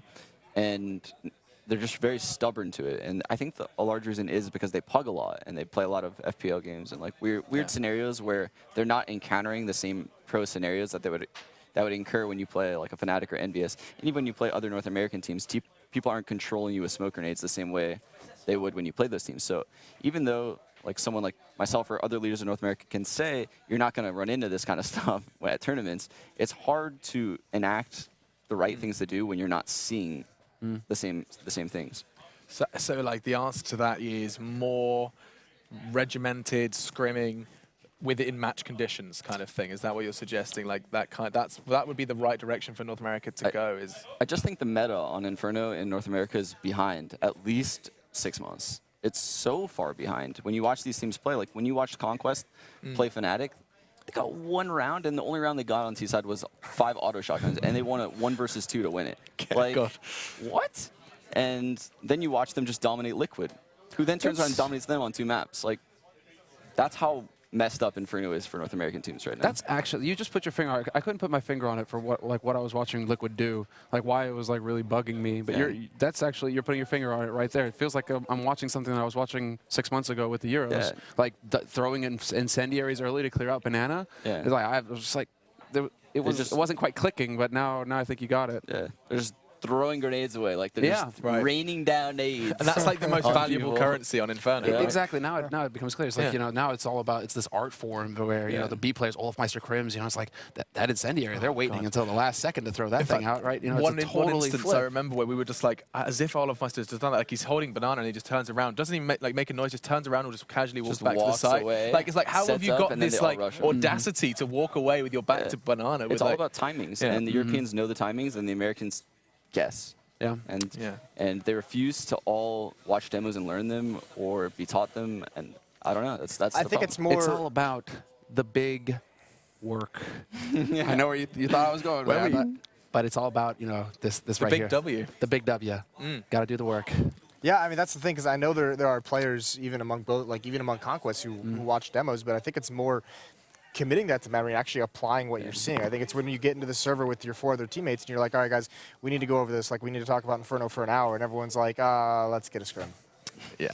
But I can make money on FPL. It's a lot of fun to, like, I mean, I can understand the instant satisfaction of picking up a couple of wins in a scrim somewhere, but then you realize, then you have a current Conquest right now, as I almost die, a Conquest, like in their current form, where like this low that they're on right now could have been changed by spending a couple of those scrims doing maybe what you're suggesting. Yeah, I think too, just it's that thing where they went to SIVO and they just destroyed. Like they played so well. Like Rush was at like a peak. Stanislaw played well. Daps was good. Shazam was really good. And then like it's just this. It just goes back to the inconsistency in North America. It's just like it's so hard to tell which team is going to show up, because you're like, well, this team will win if these players who show up once every 3 lands show up. And that's actually another point, just kind of a closing point while we are continuing. I love these kind of discussions. When it comes to like individuals, because I don't think there's that much. Would you guys say that there's that much of a discrepancy, like between like kind of individual skill, like just core skill? I feel like there is quite a lot of North American individuals that are right up there. It's just like it's so weird to see there is a discrepancy in like some individuals and then the results of. Are we teams. talking about like raw aim skill? Yeah, mechanical that's what I'm talking skill? about, like the mechanical. Dude, there's this guy in Asia right now, Crazy Guy, that's just wrecking people. Exactly, that's what I'm saying. It's nothing to do mechanical with skill is there. Everyone has. I would say like the top pros in NA have the same skill as like the top pros in Europe, and I'm gonna get a lot of crap for that, but it's the truth. But their in-game awareness and the way they use grenades and the way they peek and their timings are far better than those top 5 North American players. Far better. Yeah, I mean, not just that, which is all like really good points. It's also like how do you use your individual skill? Like how do you put yourself in a position to maximize the fights you like to take? You have to be putting yourself in these positions to utilize the talent you have, because the individual skill, it's the easy part to kind of catch up on. It's like when we talk about Olafmeister and how much game sense he has, like just in relation to what his team's doing on the other side of the map when he knows to make a move. It's things like that that's like really hard to catch up on, and that's where like the demo watching, the studying comes into play. The only person that I can even relate to that I've ever played with that has that kind of game sense when they play is Swag. Swag is the only person in North America that plays like Olafmeister. It's got like a European brain. Swag. just have like a moment of silence. Like, swag. I'm actually taking a moment of silence. That's what this is right now. But no. I think that's going to that rounds out our conversation quite nicely, guys. We're going to go ahead and take a quick one, I reckon, as we've got another game to look forward to. Just opening thoughts, CLG, Luminosity. Is this going to be another 3-mapper? Are we going to see another all the way? I mean, the discussion, of course, is that CLG have quite a good success rate up against Luminosity, or the old Luminosity, right? Exactly. They didn't have FNX, who just is incredible in the clutch. Yeah, so good. And Taco just running all over the place. I mean, no. This is a totally different beast that they're facing. This is a team that actually, pushes European teams to the limit. They don't get 5 auto-shotted. They go in there with an actual chance at winning series. You. I mean, it's not something we're gonna forget. Yeah, right. So Luminosity. No. This is all a mental game. I think as far as going into this match, you can really put Luminosity ahead. This is all on those guys over there to keep their cool. And and just try and focus on whatever preparation they did last night going into this match. You know what I'm actually excited for is Mirage is 100% going to get played in this best of 3. If Mirage is somehow not played in this best of 3, I'm going to freak out. That is going to be a really, really cool map to watch these teams go at it on. Both of them love it. No reason for either of them to ban it whatsoever. That's a really good point. So, Actually, we're going to have a great Mirage. And actually, CLG's Mirage yesterday was impressive. Absolutely. I mean, that got real close, actually, for CLG. Yeah, so I'm really dying. I think I need to get some water before we go back. Anyway, well, while I get some hydration, we should take a quick break. People are breaking down. Oh my God, air conditioning. I'm not used to it. We don't need it anywhere in Europe. Anyway, we're going to take a quick one, guys. Okay, no, go on. Just go on. We don't need it anywhere in Europe, except for the 2 weeks that we have the second season of EPL. Oh my God, yeah. We all nearly died in dehydration. We're just wiping sweat from our brow. Really almost dead. I honestly nearly died that week. I remember I was like struggling to say words in the right order. I think I swam out of the studio in my own sweat. I was literally just doing a backstroke, actually. Okay. Yeah. Stop. I'm trying to sign off so I can get a drink. I'm dying here. Right. We're going to a break. I'm just trying to do I'll do a minimalist sign off. Go break the score, esports, application. See you afterwards for Brazil, America. Bye.